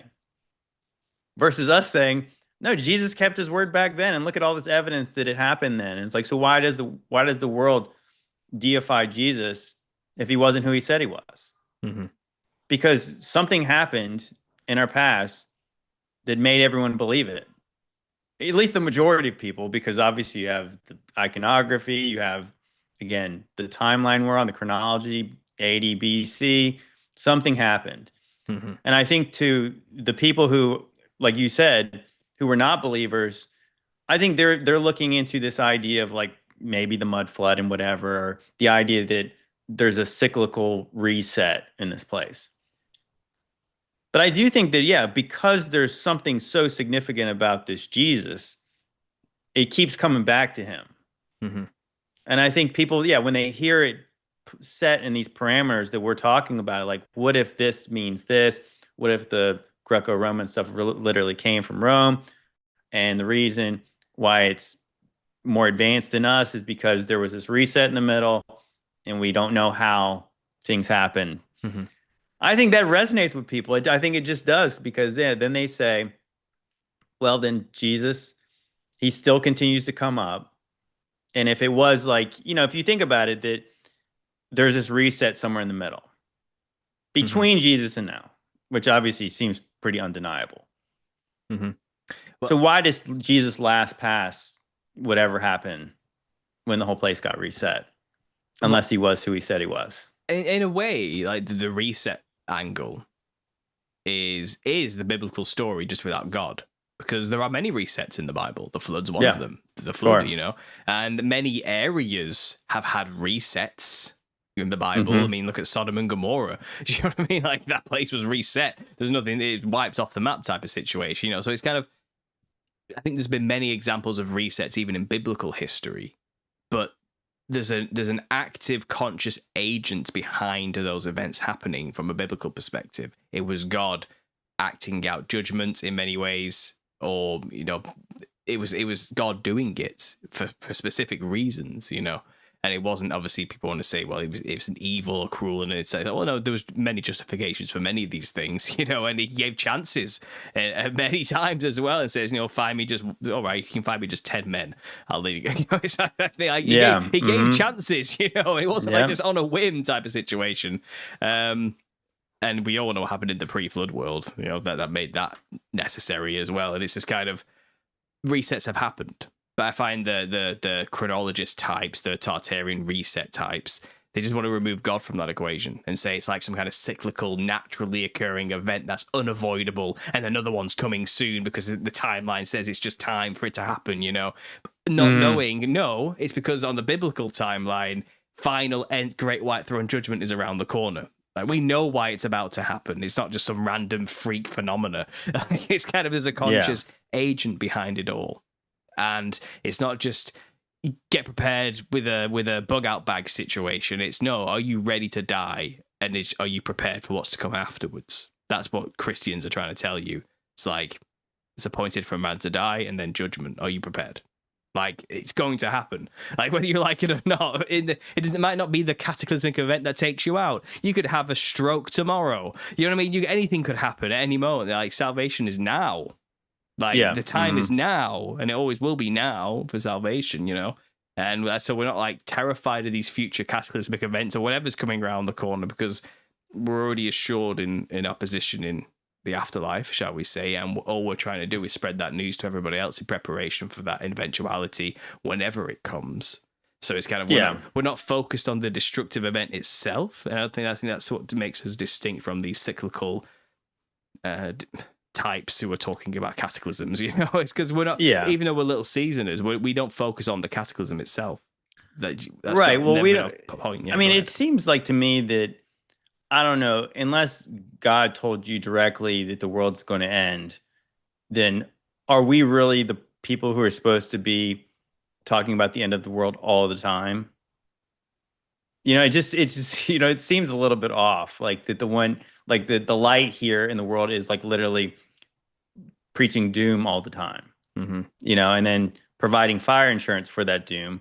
I mean, obviously, I think there's a time and place for that, but I don't know. It just seems to me that if God hasn't told us this is the end, then why should we be telling people it's the end? Mm-hmm. It's funny it's funny as we're talking. So I have this background for my desktop, and it switches on itself, and it shows like a lot of interesting landscapes. It's funny today. It's Cappadocia, Turkey. the cone mounds all over the place. Yep. Like all the little hidey holes in there, and this whatever, it looks like a melted mountain. It just, like, yeah, for us in this community, it's like, what am I supposed to do with that idea that place looks like it's melted, knowing that Cappadocia is actually mentioned by Peter, I think, in his epistle. That's one of the letters to, I think he's talking about having correspondence with them. Isn't that interesting that Cappadocia is mentioned? You have the book of Revelation. All the churches are from modern day Turkey. And Turkey is one of the most fascinating places with underground tunnels and melted things. Mm-hmm. Like, so am I supposed to think that's a coincidence when if you learn anything in the conspiracy game, these coincidences don't exist. There's a reason. So like if you don't have an explanation why this place looks like there was this catastrophe of heat and fire and whatever, and then people had to go underground to potentially avoid some of this stuff. Like what is it like what are you supposed to do with that? I mean, to me that's straight out of the Bible stuff. Mm-hmm. That's wrath of God stuff. It is. I mean, I just showed some footage there of these melted places, and Cappadocia was on there. There's loads of places on the Earth that actually look very similar, and it's kind of some fervent heat happened at some point that melted mountains and buildings like wax, and that's biblical. That happened, and that's again no coincidences. We can't. It's undeniable for us. It is literally like a how did we not see this before type of situation, isn't it? It really is like, and I think everyone's going to catch up. That's why I don't have to fight. I don't think we have to fight. I think this has such legs on its own. Just say it and watch it spread. It's kind of, you don't have to do anything. We don't have to fight for this. And again, I'm a truth seeker, not a belief defender. I'm not out there to defend this belief. You know what I mean? I'm just saying, look what we found.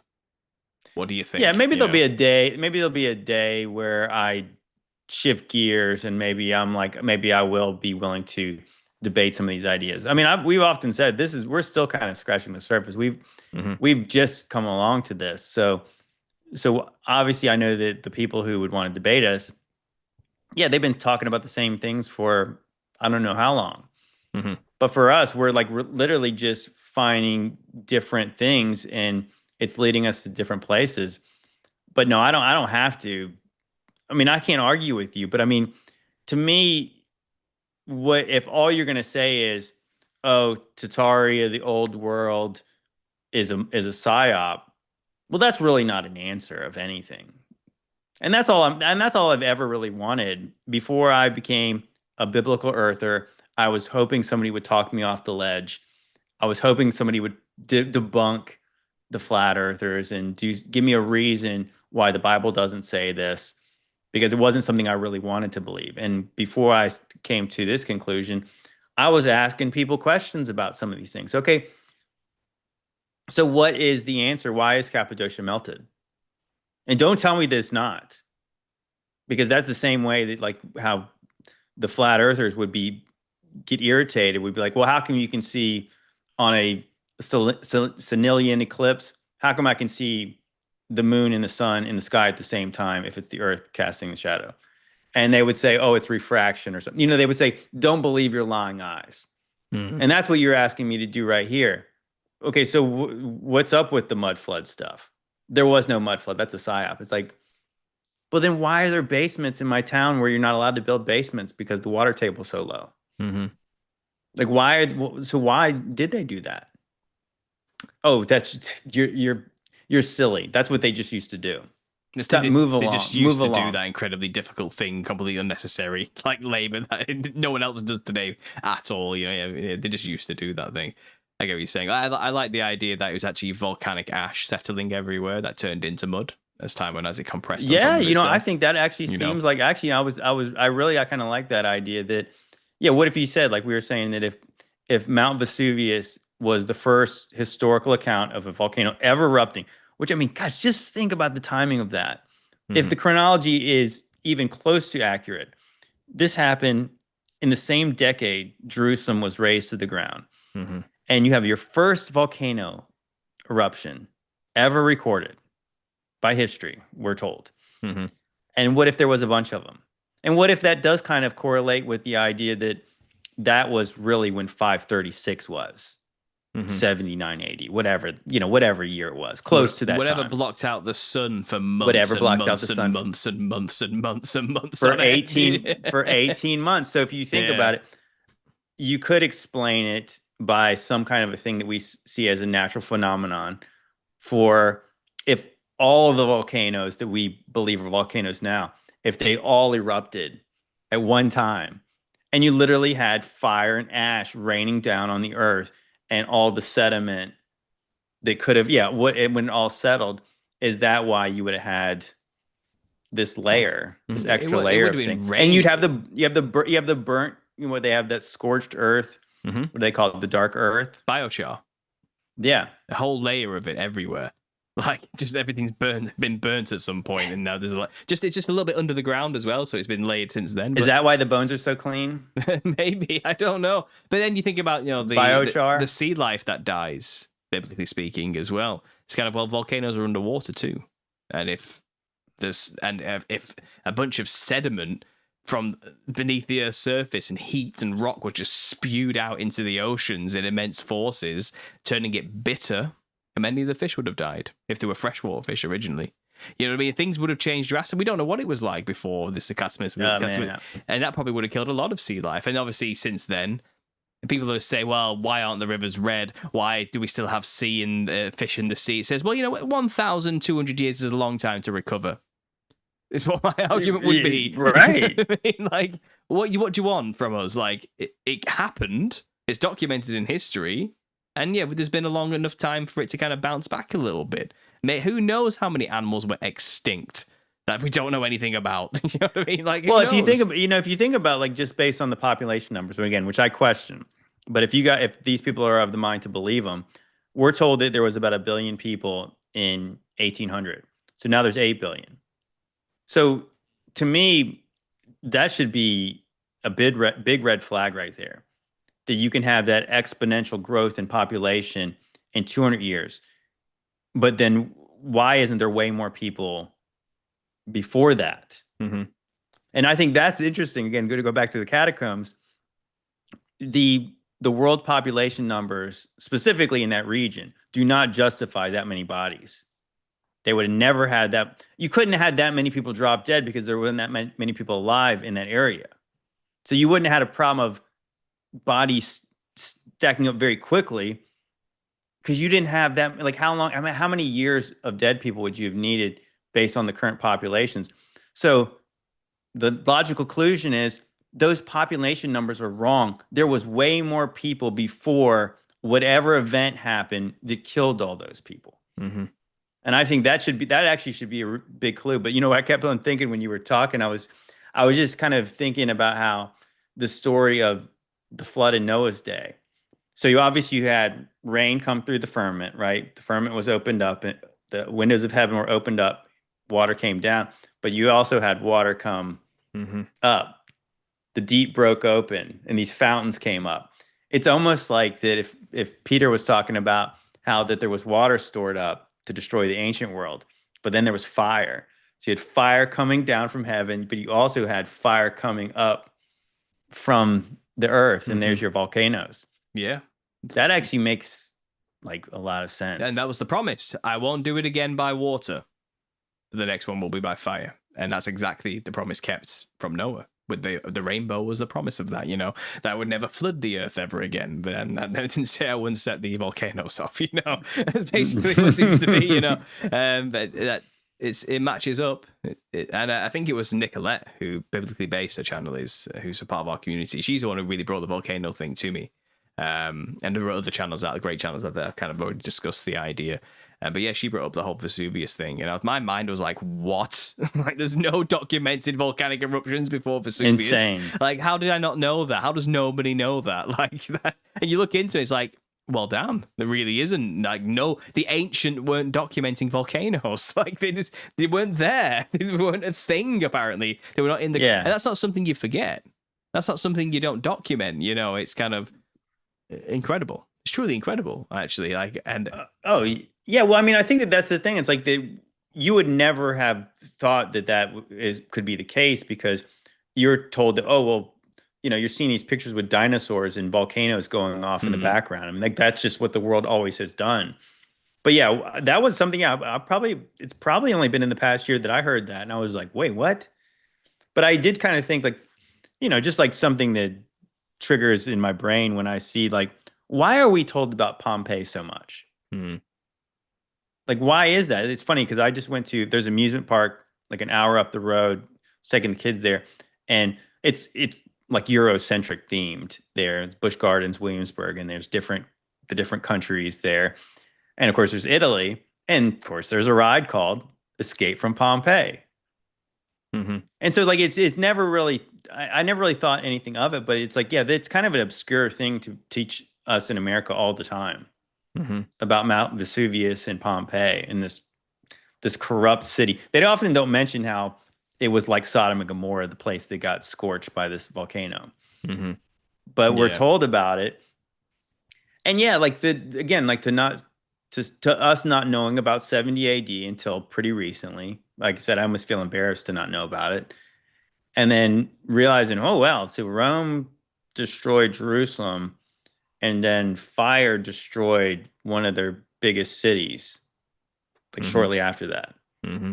And like biblical Christians don't say, hey, maybe the two are related. You know what I mean? Like, why wouldn't they be related? Do you believe in a sovereign God? Do you think that God, just like he judged Babylon after the captivity, even though he used Babylon to take Israel into captivity, but he still did that. So it's like, that's what the Bible does. That's what God does. God shows this typology of these repeating patterns in the Bible. So if he used Rome, and we know Rome wasn't good, to judge his people, then he might judge them right afterwards. Mm-hmm. And then there's physical evidence all over the place that he did. Absolutely. Yeah, well, it looks like I've jumped right back into it, doesn't it? Just when I think I'm out, you keep pulling me back. Well, this is the thing. I'm never out. It's what that which has been seen cannot be unseen is one of those type of situations, isn't it? I'm never going to not be a believer in these ideas and concepts. Like I'm pretty sold on it, and maybe I'll leave room for like 0.5% of a chance that someone could change my mind if something else came along, or it turns out to be something completely different that even none of us have figured out yet. That happens a lot, in conspiracy world. But I think this is like the defining topic of our time, and it's not quite there yet. But it's going to get bigger. This isn't going. I said this a year and a half ago. This is not going away. We cannot just sweep this under the rug and just pretend, that we're not going to look into that. No chance. Never mind. Just pretend that didn't happen. It's kind of it's pulling us, isn't it? It's pulling people in. It's kind of look at this stuff, and I can't help but feel like the Holy Spirit's doing something with our time, with its people. Yeah. It's even if they're going to get the kicking and screaming, they're going to look into this properly eventually. They're going to realize, okay, so what are these people talking about? And when they listen to us, they realize, oh, it's one of those. Yeah, we've all had that moment. We've all had it. It's kind of that's what this is. Yeah, this all makes sense together. Yeah. I mean, to me, it's funny because it is like all that I really care about is just people being honest about what we're saying. Because it's like, okay, so we have an interpretation that Jesus is saying he's returning in a certain time, and so we've put all our effort into proving that he told the truth. We already believe it, but we're trying. If it's helpful to us and it's helpful to the community, if I can show you evidence that he told the truth, it's almost similar in the way that if they say they found the Ark on Mount Ararat, or if they say, "Hey, guess what? There's fossilized sea life on the tallest mountains in the world." Isn't that weird? It's almost like, there was this flood, and then just like the Bible says. So in the same way, we'll say, Jesus said the Bible says that when the day of the Lord arrives, the mountains are going to melt like wax. And you're like, that looks like a mountain that was melted. And so like it's the same for us. I mean, unfortunately for us, we don't have a book after the book of Revelation to solidify all the things we're saying. We just say, hey, the book kind of hangs off on a cliff, it ends on a cliffhanger. What if the cliffhanger, what if the whatever came afterwards was right after it was written? Well, I tried to introduce people to the concept that maybe there are writings called hagiographies, but now I'm going to satanic evil shill who deserves to die, who is clearly was trying to mislead everybody and should never have opened my mouth to begin with because I didn't properly vet the information before he came forward. But we have a group in Telegram called Hagiography, which has, discounted a lot of the things in that original document, which even we didn't know anything about before we talked about it. We even said, this is completely unvetted. We don't know what we're about to read.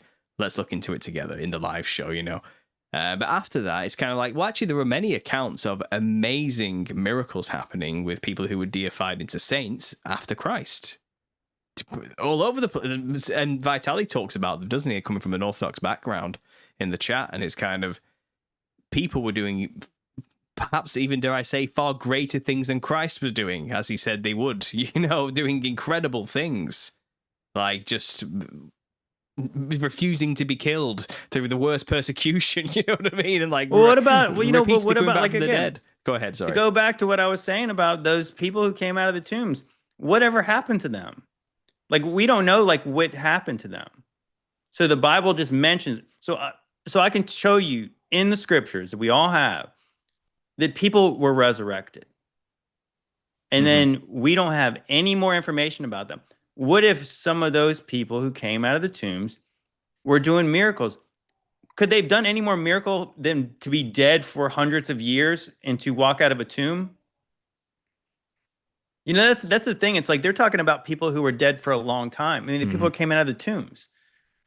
So if those people did not immediately go to heaven, which they didn't, I mean, based on the gospel of Nicodemus, which obviously, if you guys believe that or not, if they would have went straight to heaven, it doesn't mention it in the book of Acts when Jesus ascends.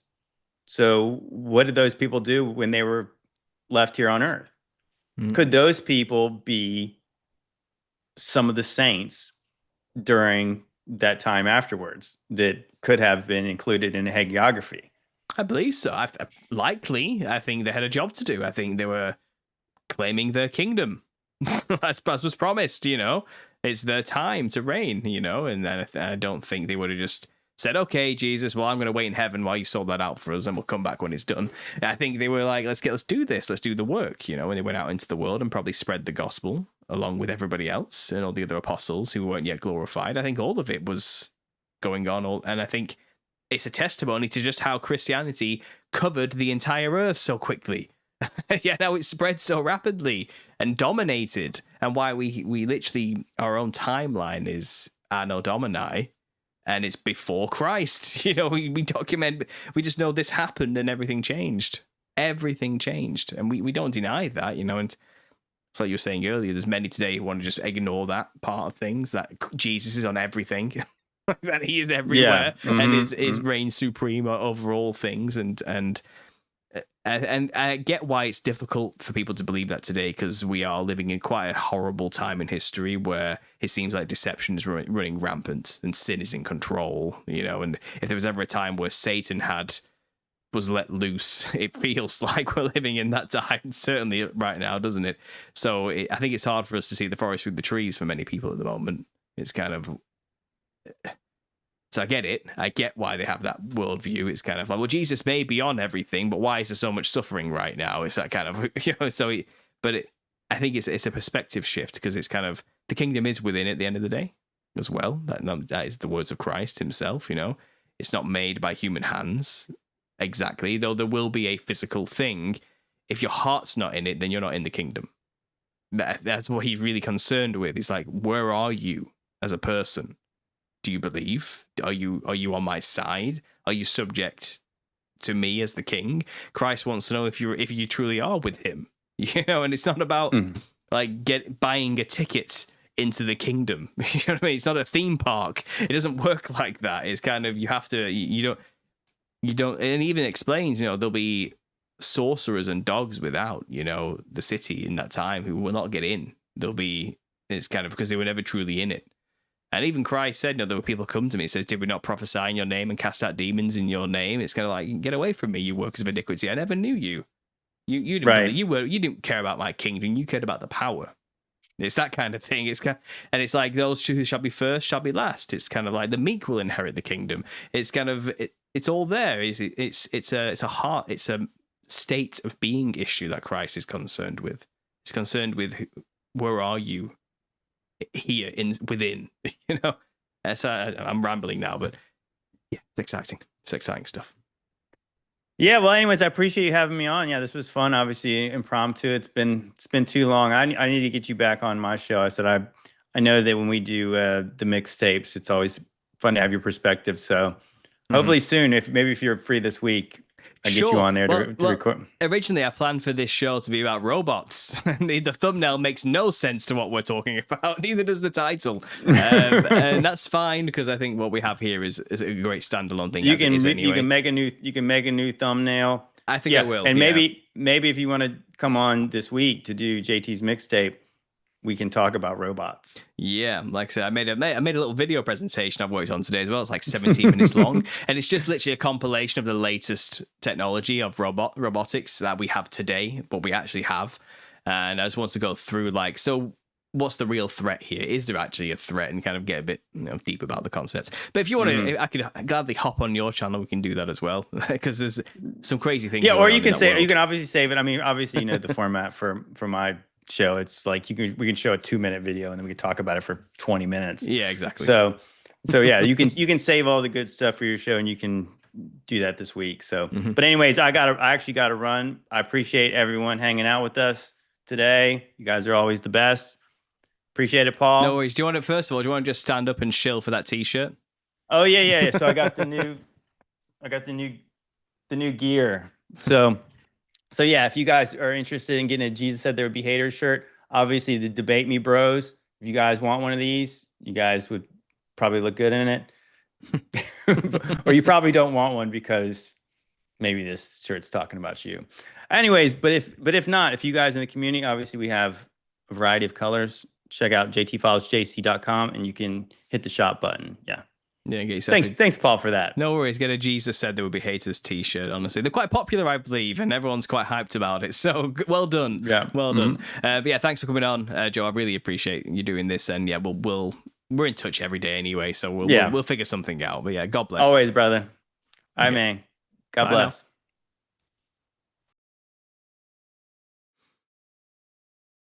Let's just end that meeting. There we go. That wasn't that good. That was fun. That was a random kind of last minute thing. I apologize for those listening live. The thumbnail and title makes zero sense to what we talked about. I wasn't expecting to go on about that topic for a couple of hours. Like I said, I'm out of the game. I don't make little season content anymore. I have 80 videos just sitting there on my channel made over a year and a half that just are going through as much as I can possibly cover on the topic that are there forever for people to keep learning about the little season. I felt like I was beating a dead horse from my own personal perspective. I felt like I was just repeating myself. I'm just saying the same thing over and over and over again. It's getting a bit too hyper focused. The creeps and the weirdos are now coming out of the woodworks, attacking me and accusing me of all sorts of crazy things. And it's kind of... from me and my wife's perspective, it's kind of like, Paul, you're becoming a cult leader. You need to stop. This is getting too weird. It really was like that, and you guys don't see it from your perspective. And even some people who have watched me back out are like, "What's he doing? The shilly? This is a game plan of some kind." It's kind of no, it's really not. It's just you all got too weird. Not all of you, the extremely small, loud minority of crazies in the community. And, from my perspective, I've been doing this for a long time. I've had people attack me and call me everything under the sun before. And when one person starts doing it, and because all the extreme foaming at the mouth, people who hate me gather under that person. And when I read the comments of those people who make videos against me, they're all there. And it was a reminder of kind of these people are out there and this is dangerous. These people are unhinged. They literally think I am Satan. And if they had met me in person or in the street, what would they do to me? Because they legitimately would feel justified in doing whatever they're going to do because of their insane perspective and misunderstanding about who I am. They think I'm some kind of shill-paid agent intentionally deceiving people into what exactly, I don't know. I don't know how I've given them that impression, but it's kind of, I witnessed that again happening, and it's kind of right, no, that's not who I am. That's not what I'm interested in. It's creepy. It's weird, So I realized anyway, I was getting a bit too hyper focused on the topic. My channel was just only about that thing. I'm the Nephilim clown guy. I like to talk about spiritual warfare. I like to talk about the metaphysics of reality and trying to get into the mind games played against us and the symbolism of things. I want to talk about that as well and wider conspiracy topics. So I thought it's best, let's just go back to basics, go back to my roots and just go back to those other topics too. And I couldn't help also to feel like I think everybody was kind of getting a little bit burnt out on the little season stuff as well. It wasn't just me. Like, I think there was a sense in the community that it's kind of, okay, we've heard it all now. And I know there's a lot of new people who keep coming who want more stuff. And I would say, well, actually, the community has grown to such a great size now that there are actually a lot of people making a lot of great content on this topic that I don't have to be doing it all the time. Like, there's plenty of fantastic people out there making content, smaller channels that are getting bigger, rightfully so, you know. So it just things changed for me personally. It really was a safety concern decision for me and my family, more so than anything as well. And also it was more of I felt like I was getting trapped into the being just the guy who talks about the one thing when I'm much, much more than just the little season topic guy, though it is near and dear to my heart. Like, I believe it deeply. You just heard me talk about it there. You know, it's still, I'm passionate about it because I love Jesus and I love the truth. He is the truth, the way, and the life. If I can understand his kingdom and his history and what happened there more thoroughly so, and make it square with human history, so-called as the lie it is, and find out where it really fits in, then I'm happy to believe and understand and research that still and listen to other people making their videos about it. And I'll chime in every now and then, but to place myself in like a leadership position, I can't afford to do that because it's just, it really does put a massive target on our backs in a big way. Like, it's freaky. The internet's a scary place full of scary people. Like, it really is. It's that simple. And I think a lot of people are confused about what happened there with me. They think like, oh, it's something to do with that convention, you know, and after that convention, everything got weird. It's kind of actually because that convention showed a lot of colors behind the scene of people that I didn't realize. Like, a lot of stuff came out interpersonally with content creators that was like, this is an eye opener, you know. And then we kind of realized where we stood with people more so than I realized. And I tried to stay out of it. But watching it, I'm kind of like, okay, I think this is a lot more complicated and perhaps even dangerous than I realized it was. I don't know if I fully trust everybody in the game as well. And it's kind of like we've had a kind of a fun ride so far. But at the end of the day, this is real. This is not a game to us, you know, and I'm all for people getting together. But I think a giant convention where I'm on a stage in front of thousands of people or hundreds of people, knowing there are literally people out there who want me to suffer, who hate me, that's just not a position I can put myself in. So that was another reason why I backed out. I went in excited about the idea. Reality sunk in, and I realized, actually, this is a terrible idea. I'm a father of 2 children, and I have a wife who I love dearly. I don't want to risk anything to do with that, you know. So there was that. From my perspective, it was a sensible choice, and I knew people would not understand or make stuff up or assume it was them who got me to do it or something like this. Haha, we got him, you know. And it really wasn't that. It was more of just a dry, sobering realization that, yeah, that's a bad idea. And Paul, I think you'd start talking about other things. That's all it was. And gracefully, many of you have understood. And I'm thankful for that, you know. And many of you have still stuck around who came for the little season stuff, even though the little season stuff has dried up. But it's kind of like I said, I'm still one of you guys. I never stopped being a believer in all that type of thing. But I've actually enjoyed talking about other topics. I've rekindled my passion for talking about art and how terrible it is today, you know. And I started a new channel of that, Understanding Creativity, and it's got a couple of videos out now. And I'm working on the next one that's going to come out in maybe a week and a half, where I'm talking to a guy who literally draws for the comic books, the Teenage Mutant Ninja Turtles, about his experience in the industry and what it is to be an artist. And I've got our very own Joyce coming on, of Rejoice Artworks coming on, Elizabeth, to share her story and tales about her psychedelic experiences and being an artist and finding Christ.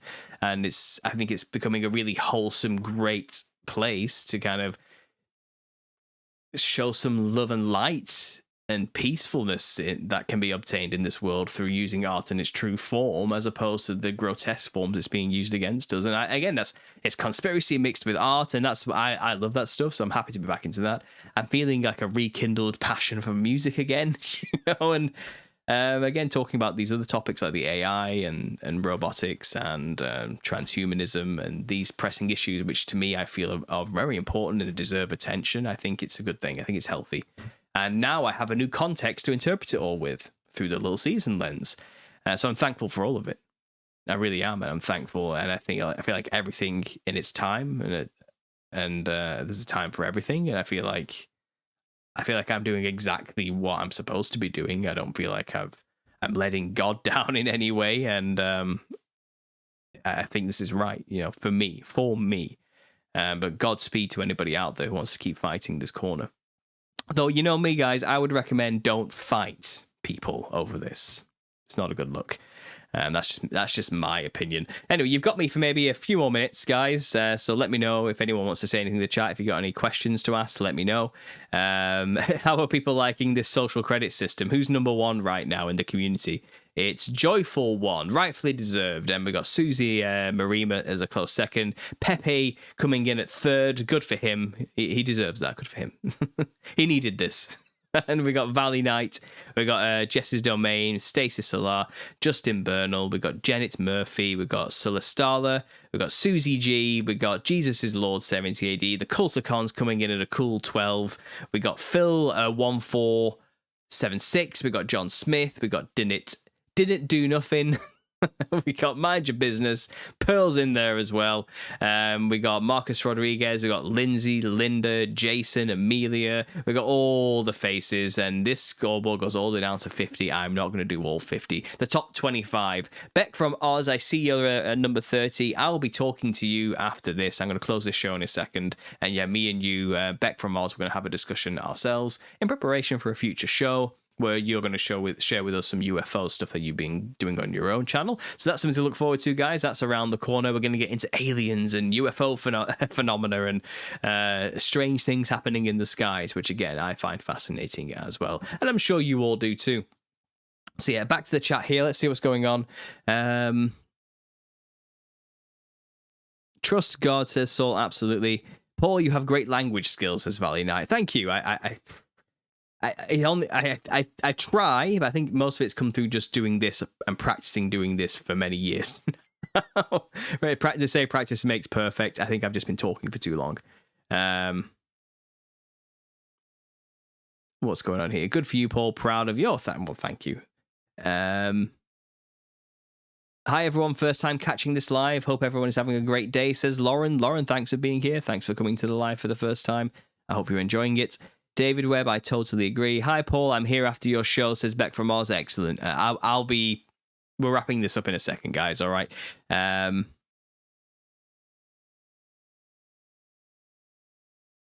What's this? Definitely, but like in the spiritual, I've seen it fighting the awakening and how important Little Season is to Father in the spiritual. Yeah, I know this topic is important.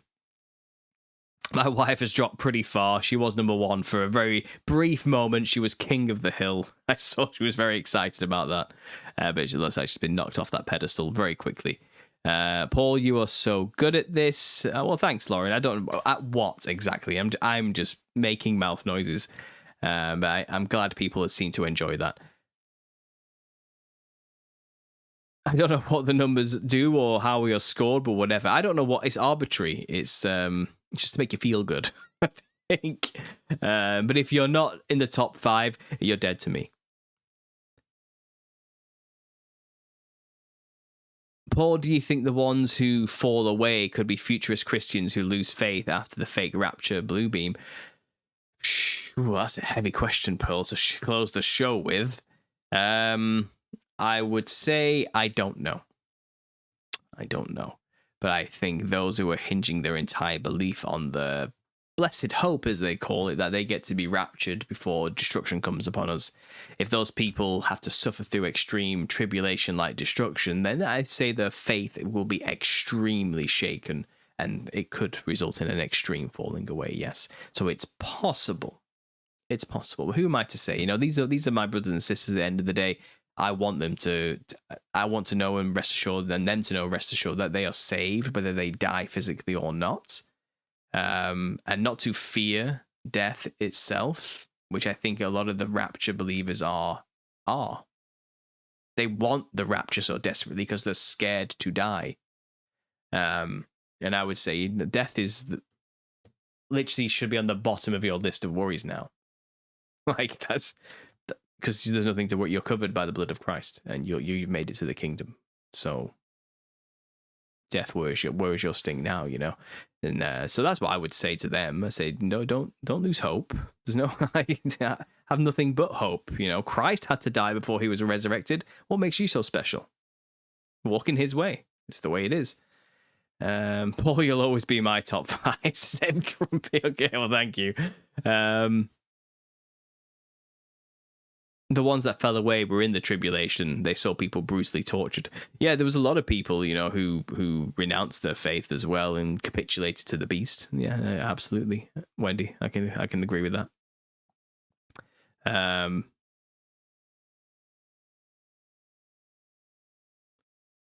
There we go. Right, guys. So I'm going to end this show because I don't want to keep Beck waiting for too long. For her in Australia, I think it's like 7 in the morning or something horrible. It's 10 in the evening for me here, and I think it's Monday for her. It's Sunday for me. But thanks again for listening, guys. I really appreciate it. If you want to get yourself a copy of The Nephilim Look Like Clowns signed, I have 2 left. I have a hardcover and a paperback. So if you want one, send me an email at understandingconspiracy@gmail.com. I'm knocking £10 off the price of both. So now it's £50 for hardback, £40 for paperback while the offer lasts, while I've got these 2 here. So email me if you're interested. I can get that sorted out for you. No problem. I'll be back soon with more videos as always. You know, I try to stick to my schedule, chuck something out on a Tuesday for fun, do my live Q&A on a Wednesday, on a Friday do a tips for truthers, and on a Sunday I do this truth or therapy session.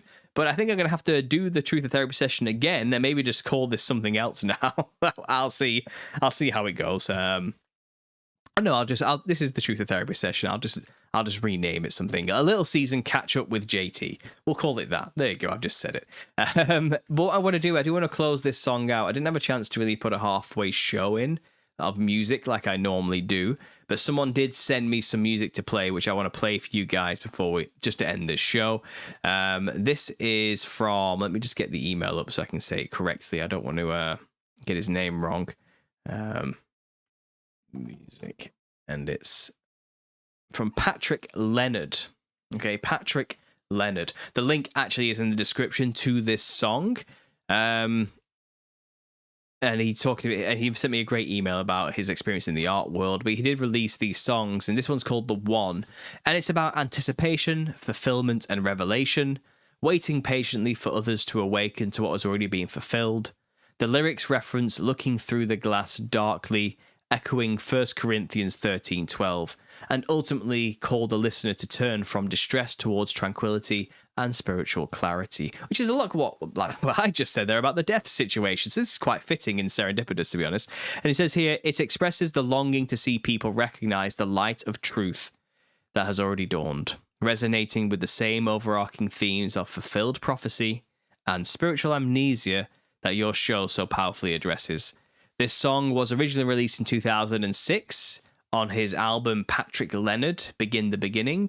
It's available on Spotify, and I've put the link in the description to this song, but he sent me a remastered version, which I'm going to play for you guys now, and it's a nice song. So here we go, guys. This is Patrick Leonard, The One. Thanks for listening, and as always, God bless.